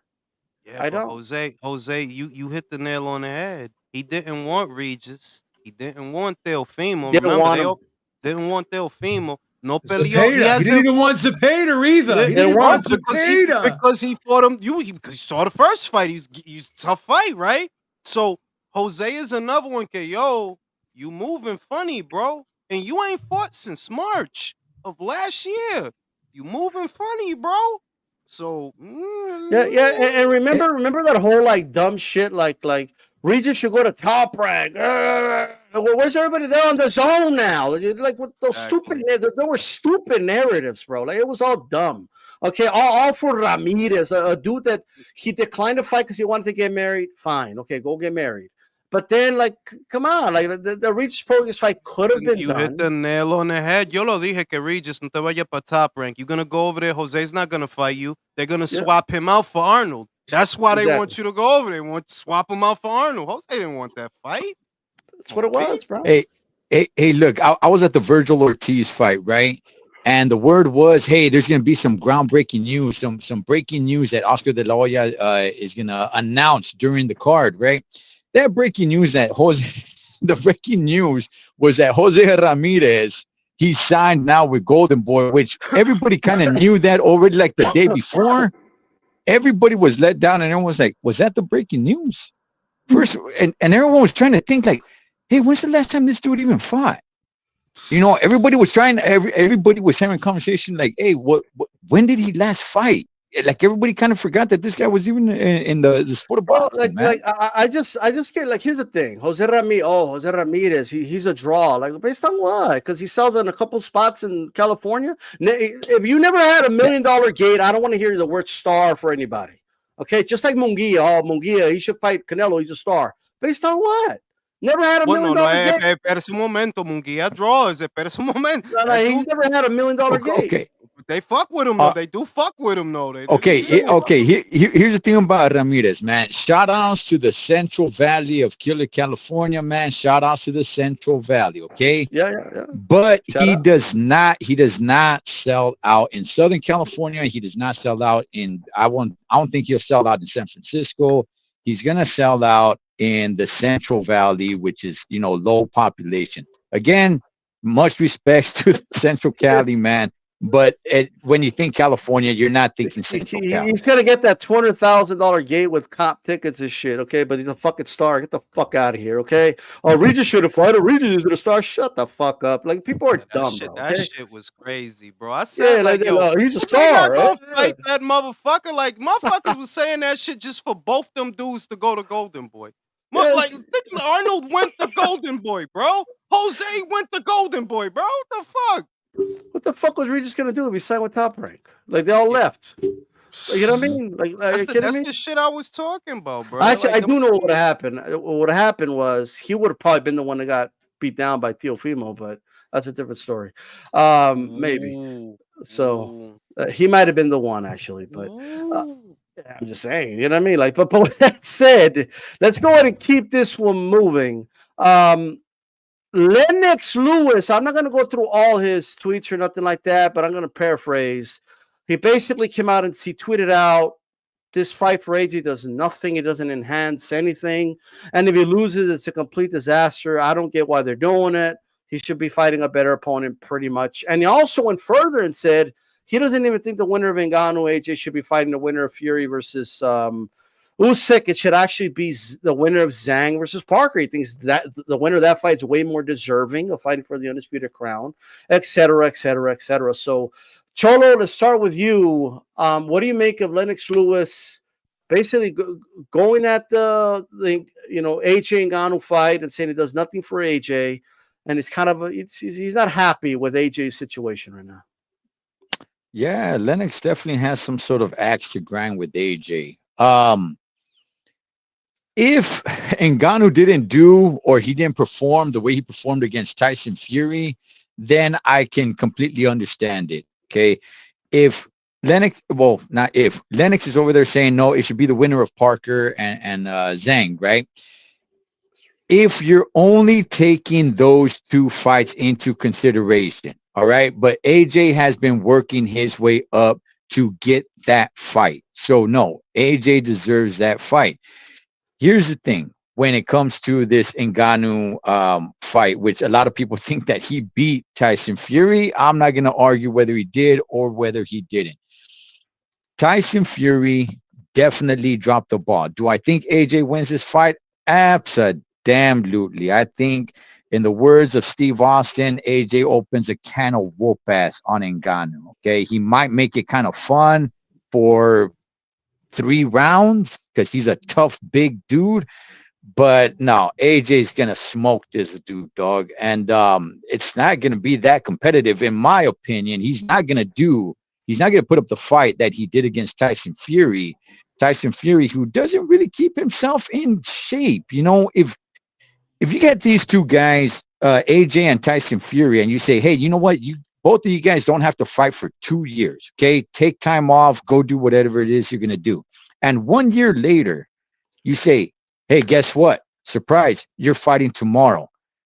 I truly believe AJ will be in much more fighter shape than Tyson Fury because of the life he lives. So Tyson Fury definitely didn't take Ngannou serious. All right. Lennox Lewis, he just kind of has his axe to grind with AJ, man. So, you know, let him keep, you know, grinding that axe. But no. AJ, not just because of this one fight, but because what he's been doing since the losses to Usyk, he's been working his way there. So no, Lennox Lewis, is not just because this one fight does he deserve it, or the winner of Parker and Zhang. No, that's not how it works. He's been climbing his way up there. So, and in the meantime, look, why not? Why not take out the guy that dropped Tyson Fury, and where a lot of people are arguing that Ngannou actually won that fight? Yeah, they should go in there and demolish this dude, which I believe he's going to, and make that statement. It's like, hey, look, this guy dropped Tyson Fury. He put up a good fight, and look what I did to him. I think it's a win-win for AJ. Okay, Danny, I'll read this this tweet here. Look, he said to Eddie Hearn, okay, Eddie, I know this is the promoter and you speaking, so I'll break it down like a boxing fan I am. If AJ beats Ngannou, which he should, does that elevate him to a shot at Undisputed? Beating Walling and Ngannou? There's a much better case for the winner of Parker Zhang, is what he said. What do you make of this whole situation? You that's your neck of the woods. You're in England, 2 Englishmen. What's going on here? Why is this happening? The reason why this is happening, this all stems back to when AJ won the Olympics in 2012. Lennox Lewis wanted to sign him to his Lion Promotions. And I've got, you know, word on the canvas is that Lennox Lewis is trying to make a splash with his business partner soon with, you know, get involved in that Turki Alalshikh. You know, like with that Day of Reckoning, there was like, what, 12 different promoters? So now Lennox Lewis wants to try and launch pad, get some fighters. But back then, he wanted to sign AJ. Obviously, AJ went with Eddie Hearn and done his thing, you know, got his own managers and stuff like that. So I think Lennox Lewis was a bit, his nose was a bit disjointed from that. So he was a bit hard on him. Yes, he gave him praise and stuff when he won the Klitschko fight, but he always does throw these little swipes. And then, you know, AJ's called him a clown, and Lennox Lewis has felt a bit disrespected as the OG, that he should be taking, you know, constructive criticism from him. With regarding the comments made by Lennox, you know, as a purist fight fan, if you're going to keep it a buck tonight, you know, let's compare these guys. You know, what have they done lately? All right, so last year AJ fought Jermaine Franklin, Robert Helenius, and Otto Wallin. All right, fringy, okay opposition. Zhilei stopped and knocked out the juggernaut Joe Joyce twice, something no one thought could be done. All right, Joseph Parker, 4 fights. All right, Jack Massey, little boring fight, a couple of other little knockouts, and then beat Deontay Wilder.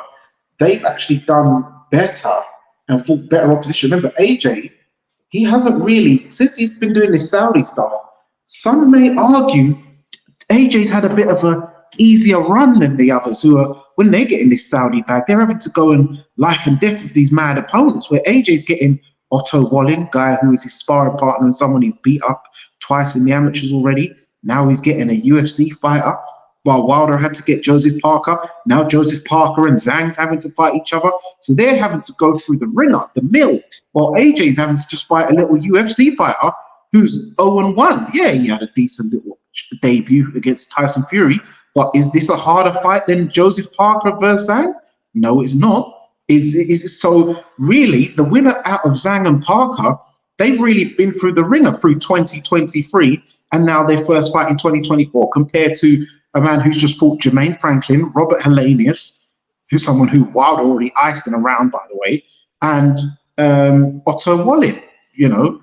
So is that really, and all right, say Usyk wins this. I expect Usyk to beat Fury. No one wants to see Usyk AJ 3. Come on, you can't sell that for the love of money. So Danny, you can't sell Usyk versus Parker either, or Usyk versus Zhang. You can't. Yes, you can No, sell. you can't. Who? Usyk Zhang, you can. Yes.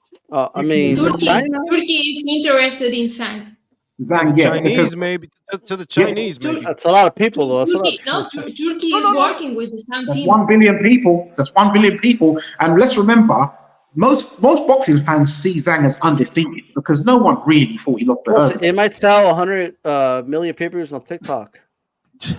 Right.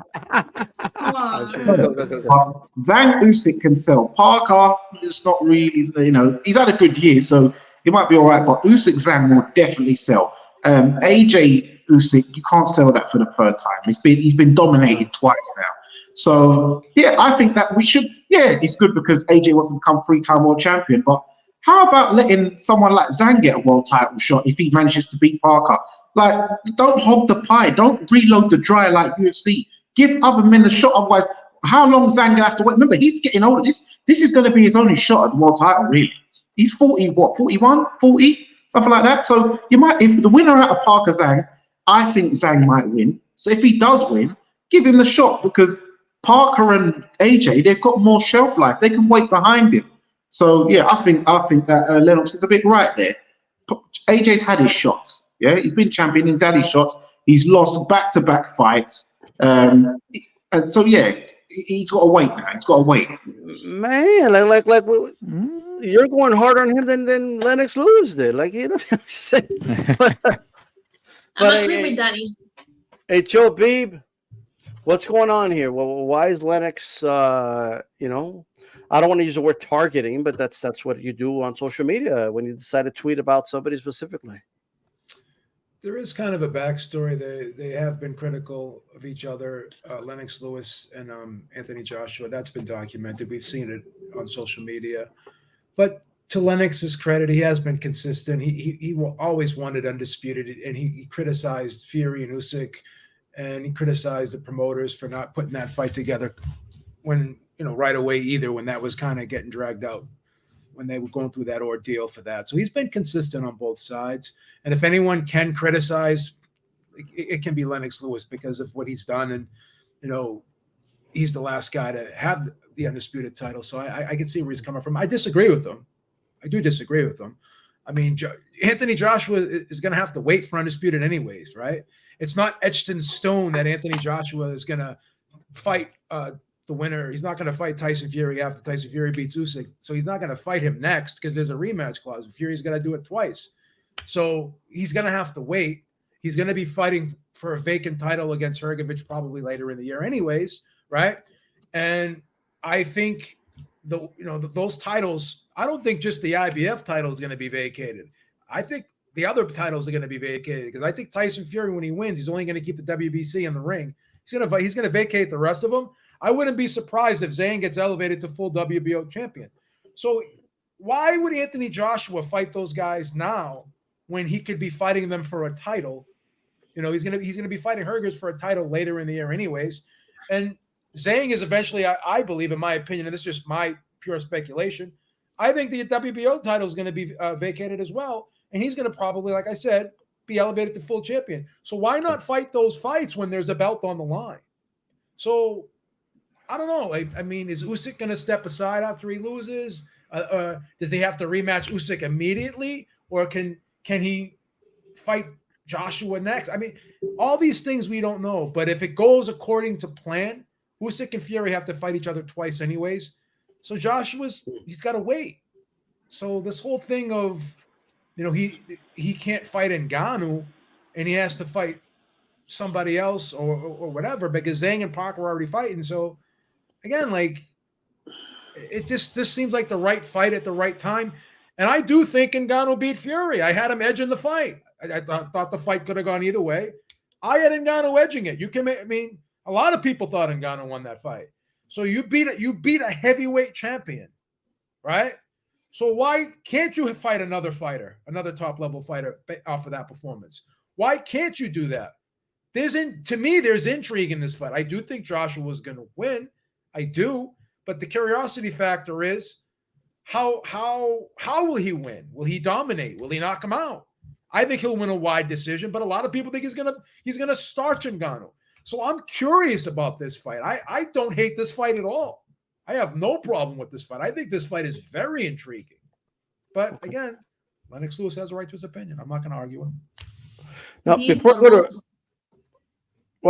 go to ring, Lennox pulled out some receipts that he said a lot of good things about AJ. And one of them is a tweet where he said, good job, by the way. This is to Eddie Hearn. Good work with AJ with a thumbs up emoji. Looking forward to the big one. There can only be one with a wink emoji. That's his receipt to show that he said a lot of good things about AJ. But I just want to throw that out there. But Ring, what do you make of his tweet tirade and all that? I don't think Lennox wants AJ to become undisputed, and he's afraid that he will. That's the first thing. The second thing is you're getting mad at AJ over what Turki Alalshikh wants, because they're the ones bankrolling the show. They're the ones that want that. That if Fury wins, they want to make AJ versus Fury. Now, if Usyk wins, if Usyk beats Fury, no, I don't think we're going to get a third Joshua versus Usyk fight. That's a financial bloodbath. Nobody's going to buy that. They're not stupid. But if Fury wins, it's obvious. Yes, that's the next fight to make. Whether or not there are two Fury versus Usyk fights, see, what stands out about what Lennox said is you're getting mad preemptively, which shows what your problem is. We don't have the outcome of any of these fights. Joshua hasn't beaten Ngannou. Usyk hasn't beat Fury. Fury hasn't beat Usyk. But you're already getting in your tits at the idea that he might fight for the belts. The fucking idea is what bothers you. You're acting like there's no context for Joshua to fight Ngannou, and that's fucking ridiculous because Beeb just said it. And Beeb is a huge Fury fan, but he calling it down the middle. Yo, I thought Ngannou might have edged that. There's a precedence for that fight. Lennox is pretending that there isn't one, but there is. This guy dropped you on your ass, and you couldn't return the favor. But he's not a boxer. So it's about a little bit more than just the same old shit we talk about. You got to go clean up that mess. You got to restore boxing's reputation because Fat Boy over here damaged it. You got to go clean that up. That's the first thing. The second thing, Beeb just said it. We don't know if AJ's going to win. How's he going to win? How's he going to look? But you're already mad, which is the giveaway. Bro, this ain't about this. It's not about what he's saying. You don't like the idea of him fighting for Undisputed because you're afraid he might win. You don't want that. You want to be. And I don't want to say what I'm thinking, but I'm thinking, yo, dog, you don't want that dude to be undisputed. You cool with Fury being undisputed. That doesn't bother you. But if he's undisputed, why would that bother Danny you? wants to say it. Like Danny wants to say it for you. Danny, you can say it, Danny. I can't. Go ahead. Are you saying that he's playing skin politics because it's a crabs in a bucket? I'm saying he's a crab in a bucket, Danny. That's exactly what I'm saying. He's a crab in a bucket. He wants to be the last black undisputed heavyweight champion. He wants to be. Doesn't want AJ to take it from him. Ring IQ, are you saying that he is suffering from the HNIC syndrome, the head needle in charge? That when Steven saw Django, who's that riding on that horse? Who's that riding on that nag? Hey, listen, when Sam's seen everybody else on the horse, it's all good. When Django comes on the horse, it's a problem. Why is it a problem if Django's on the horse? Not to play devil's advocate, but Lennox Lewis did provide a receipt, a tweet from May 25th of 2018, where he said that Eddie's doing a good job and he's looking forward to the big one, the Columbia one. These styles, I get that, but there are far more tweets where he's saying negative things. If we're gonna play the receipts game, I can pull up any number of receipts where he's saying bad things about him. My real thing is, why would you get mad? You're getting mad at Eddie and AJ when this is what Turki Alalshikh wants. He's the one. This is trying his to play plan. it. He's trying to play it like he's trying to play it like he's not really like against AJ. So he'll throw like a little compliment here now and then just to try to play it off like he's not. But if you look at like the dialogue and what he said, and he said a lot more negative things. So you're saying he throws in like a token tweet or something is what you're saying? Yeah, he'll throw in a nice thing just to like the people to throw everyone off. People paying for all of this to happen, but Turki Alalshikh is the front man of the band. This is what they want. That if Fury wins, they want Joshua. And he said it more than once. He said it on the zone to Oladipo that if Fury wins, we want Joshua Fury. He said that on Monday at the everybody wants Fury to win this fight. Joshua, Eddie Hearn. Now, Beeb, I'll tell your ass what. I'm going to tell your ass what. Y'all all mad over nothing because Fury ain't going to win that fight anyway. I FaceTimed him the other day. He looks beautiful. This guy actually has abs. He has abs for the first time. We'll reset that. We'll reset that when that roundtable comes for that topic. But let me go to really quick, Danny. So before I go to boxing, Dev, go ahead. Yeah. Also, I think that Lennox might not necessarily actually even want Fury to win. Reason being, he might want to be the last Brit to actually be undisputed. So he'd rather a foreign guy. That way he can still be the king of Britain.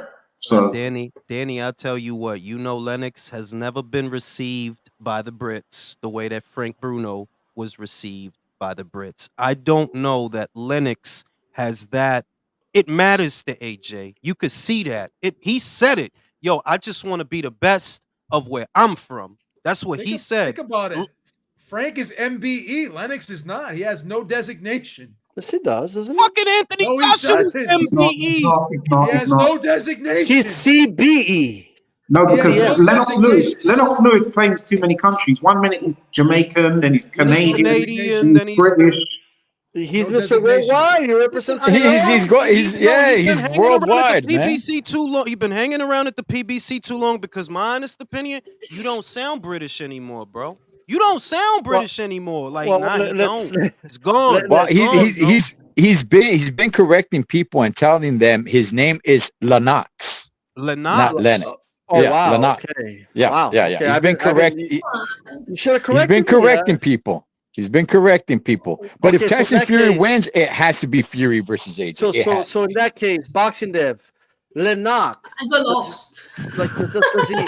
What do you make of Lennox Lewis saying, "Hey, I don't get why they're doing this fight. It's a basically he gains nothing by beating Ngannou. If he loses, it's a disaster, and he don't even think he deserves it. Well, like undisputed if he wins this fight. What do you think?" Repeat it, but in Spanish. ¿Qué piensas de lo que Lennox Lewis está haciendo en Twitter, diciendo de Anthony Joshua que él no se merece undisputed? Si gana la pelea con Ngannou. Anthony, maybe he's jealous. Because Anthony has been helping by his daddy, Eddie. He's been on the likes for so long. Even after that awful second fight against Usyk, when he threw the belts out the ring, I think he doesn't deserve the undisputed because he did that, and that was so fucking disrespectful with Usyk and with the belt and with the organist and with the boxing. He did something so wrong because he was scared, he was mentally broken. And right now, he's going to fight against someone who everybody thinks that beats Fury. But in my opinion, Fury, it wasn't the 70% Fury when he fought against Ngannou, And Joshua is trying to fight Ngannou to beat him convincingly, to say, hey, I'm still here, I can fight against everybody. But he has so many fighters to choose to fight. There is Otto Walling. If he knock out spectacularly Otto Walling, he's going to fight against Fury. Everybody's going to say, "Hey, we want Joshua against Fury." If he fought against Zhang and knock him out spectacularly, everybody's going to say, "Hey, we want AJ against the winner of Fury and Usyk." But in this case, I think he's only trying to prove to everybody, but not himself, he can stay in the back in the likes. He can still be back in the likes, under the likes. And su momento ya pasó. No, I don't agree. Ya pasó. ¿Tú sabes por qué no pasó? ¿Tú sabes por qué no pasó? Te voy a decir un cuento. Antes que Ngannou landed on Fury, do you know who he went to? He went to Anthony Joshua, and they told him no. It wouldn't make sense. That's what they told him. No, we're not going to do that. I'm sorry. Espera. No es jugando. Es que, como yo me parezco peleando contigo that you never even boxed before. The only reason this fight is happening is because the Saudis want it and because Fury didn't do the job that the #1 heavyweight in the world is supposed to do. Because if Fury would have beat him decisively, where nobody's wondering about anything, this fight doesn't happen at all. Like if they had the undisputed fight scheduled 2 months later, no one thought this was going to happen. You don't schedule an undisputed fight 2 months later if you expected what happened to happen. Beep. What you see what I'm getting at? You see what I'm getting at? That everybody's turning this into a thing where, AJ is doing this. No, Ngannou is doing this too. Turki Alalshikh is doing this too. They're doing it. Now, AJ, which I respected at the time, no, I'm not going to fucking waste time on an MMA guy. Not until I know he can fight. Now it's established. Ngannou can fight. Ngannou can fight. In my opinion, AJ right now is in a product moment. This fight with Ngannou is only for because of Turkish won this. Turkish won this. I don't think AJ, I don't think Eddie, I don't think anybody. Turkish and the morbo of Turkish won this fight. Want to make big deals. But I think he's not going to fight against Fury. Or the winner of Fury-Usyk. Who is going to win? Te lo voy a decir ahora, espera, te lo voy a decir ahora, porque este el otro lío that nobody's saying. Fury versus Ngannou was a massive worldwide flop. For what they spent to put that card together, it fucking flopped globally. Yeah. So Joshua Ngannou allows them to get some of that money. Not that money's an object to them, but I promise you, Joshua versus Ngannou will sell more than Fury. It's going to sell more because more people believe in the Ngannou effect for sure. Look, let's easily. Look at the business. Look at the business. Why? $1 million. Let me say something. Let me say this. Point, so we're going to move on. Let me finish. Look at in this case. This is business. Only business. Yeah. You have 3 unnecessary fights against Chisora. No, Fury has 3 unnecessary fights against Chisora. Then he has an unnecessary fight against an MMA fighter. Okay, everybody, what's people is doing is going and paying to see that fight. You see Fury knocked down, and then winning the fight controversially. Okay, the business is saying, I don't know, what happened with Fury? What is going to happen with Fury? Okay, then comes AJ here and say, I am going to beat Ngannou. Look at this.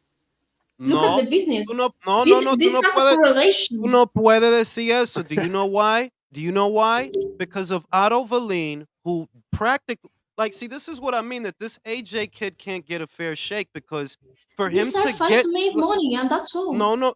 For him, he can't get a fair shake in the sense that Bob Arum picked Wallin to beat him. Teddy Atlas picked Wallin to beat him. I saw lots of people picking Wallin to beat him. Lots of people picked Wallin to beat him. I'll be honest. I picked Wallin to lose, but I thought AJ was going to win a decision. I didn't think he was going to blitz him like that. And I'll say Tore him up. The thing with this AJ kid is, as soon as he's involved, everybody makes everything his fault. You know, Ngannou wanted this. He went to him before he went to Fury, and Yeah, they said, he declined the fight. Yeah, he said no. he So said, "I'm how not is it? interested in that." Yeah. So how is what Turki Alalshikh wants? Because this is what he wants. That's AJ's fault. Look, I think if AJ wasn't doing anything and just waited for the winner of the Undisputed fight, like, I don't know if it would be an issue or not, but I think, to me, just to finish this point, equity matters, and AJ has a resume in this division that show the body of work, right? Shows that he should be in the running for sure to fight for the Undisputed crown. He was the unified champion for many years, and while he did lose it, and people like to say he lost twice, but he lost it. It's the same guy though. It's Usyk, right?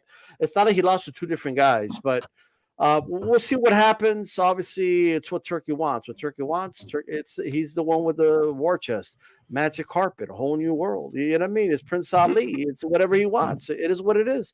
One more quick topic here. Saudi Arabia has been providing some great cards. The co-mains are so good, in my opinion, right?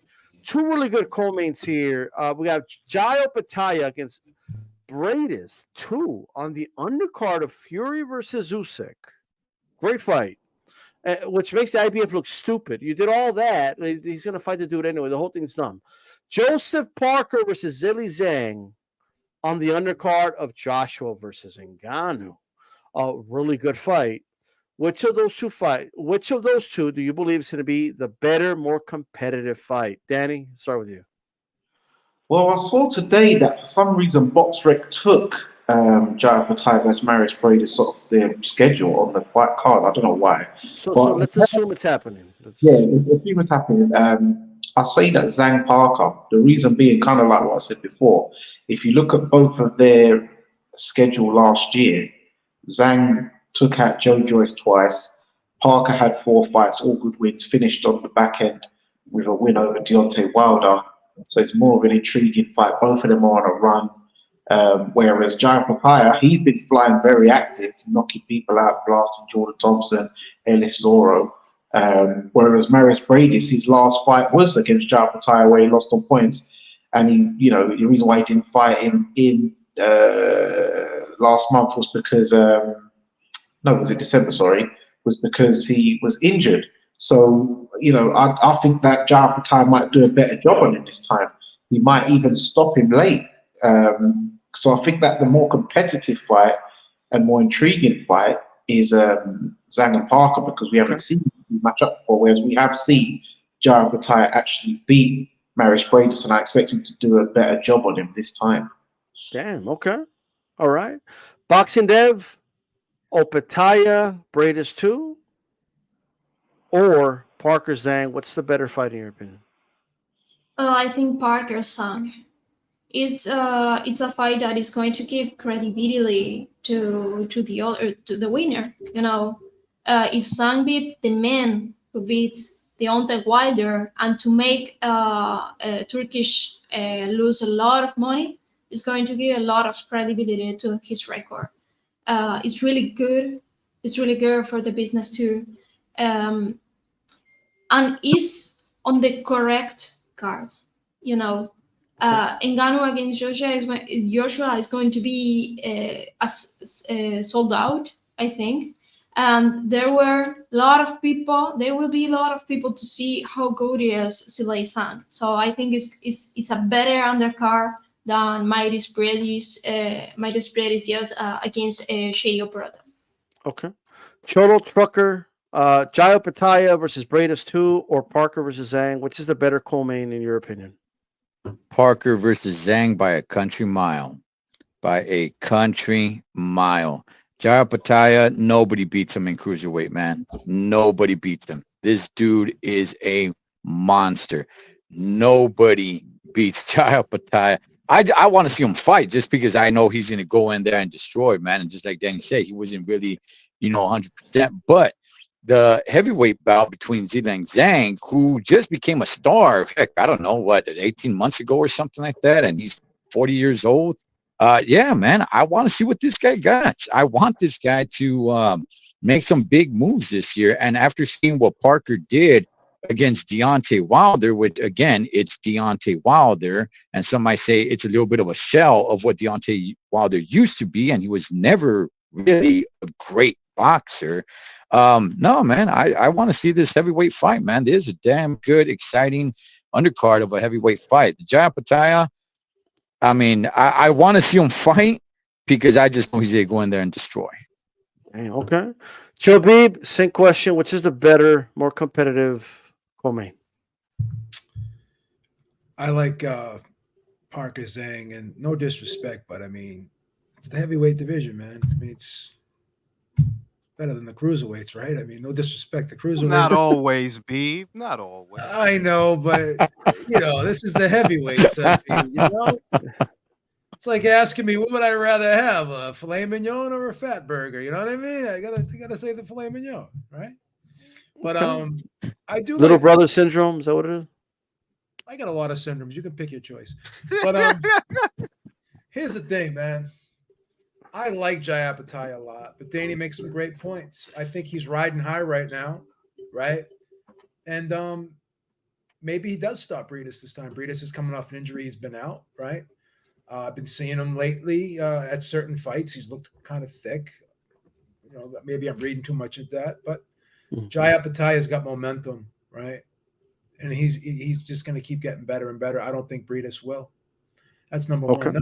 Number two, I think Joseph Parker is going to beat Zhang, and I think it's going to be an upset, and it's going to be back-to-back upsets for Joseph Parker, and the momentum and just the whole aura around that fight after this guy wins back-to-back upset victories. It's just going to be amazing, and then it just sets up more interesting matchups in this division.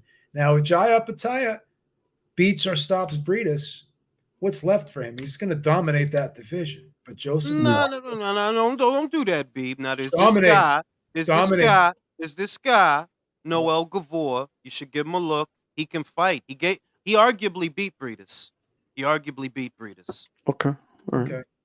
He's WBC champion. I say that because he's WBC champion. He beat Lunga Makabu. I will take that under advisement, and I will check him out more closely. Look at him. Okay, but you're rolling with Parker Zhang. Parker Zhang. All right. What is the better co-main in your opinion, Ring? Oh, Parker Zhang. Parker Zhang. Just because Beeb said everything I would say, that Briedis isn't going to be better over a year later. He hasn't fought since the first Opetaia fight. So if you actually put him in there with him again this time, he's going to smoke him. He's going to knock him out. I have expected the Saudis to get Noel Gavor for Jai Opetaia because he don't have a fight. He just won a WBC, the vacant WBC that Badu Jack left behind. He knocked out Lunga Makabu. That's what I thought they were going to do. But if they decide to do Opetaia versus Briedis again, well, we know what's going to happen right there. Whereas Parker and Zhang, yeah, it's more intriguing because Zhang hits hard, but Parker's a lot younger. He's riding high. They both are. So it's just a more interesting fight for me. So it's definitely Parker Zhang. Okay. All right, man. No love for Briedis. It is what it is. This guy broke Jai's jaw. You know what I mean? I'm just saying. You ain't gonna do that this time. Not this time, dog. Opetaia's gonna steamroll him. Yeah, man. That would be something because nobody steamrolls Briedis. So if he steamrolls him, that would be amazing. I'll say that. And I do think like cruiserweight does have that little brother syndrome. Like everyone just looks at the the cruiserweights and they're like, so when's he moving up? Like, well, what's up? Like, but with that said, I want to thank everybody in the panel that came on and everybody. Before you guys leave, make sure you hit the like button if you're listening and all that good stuff. This is D-Style Boxing. We'll see you next week on Ringside Reporter for the Roundtable. Peace out.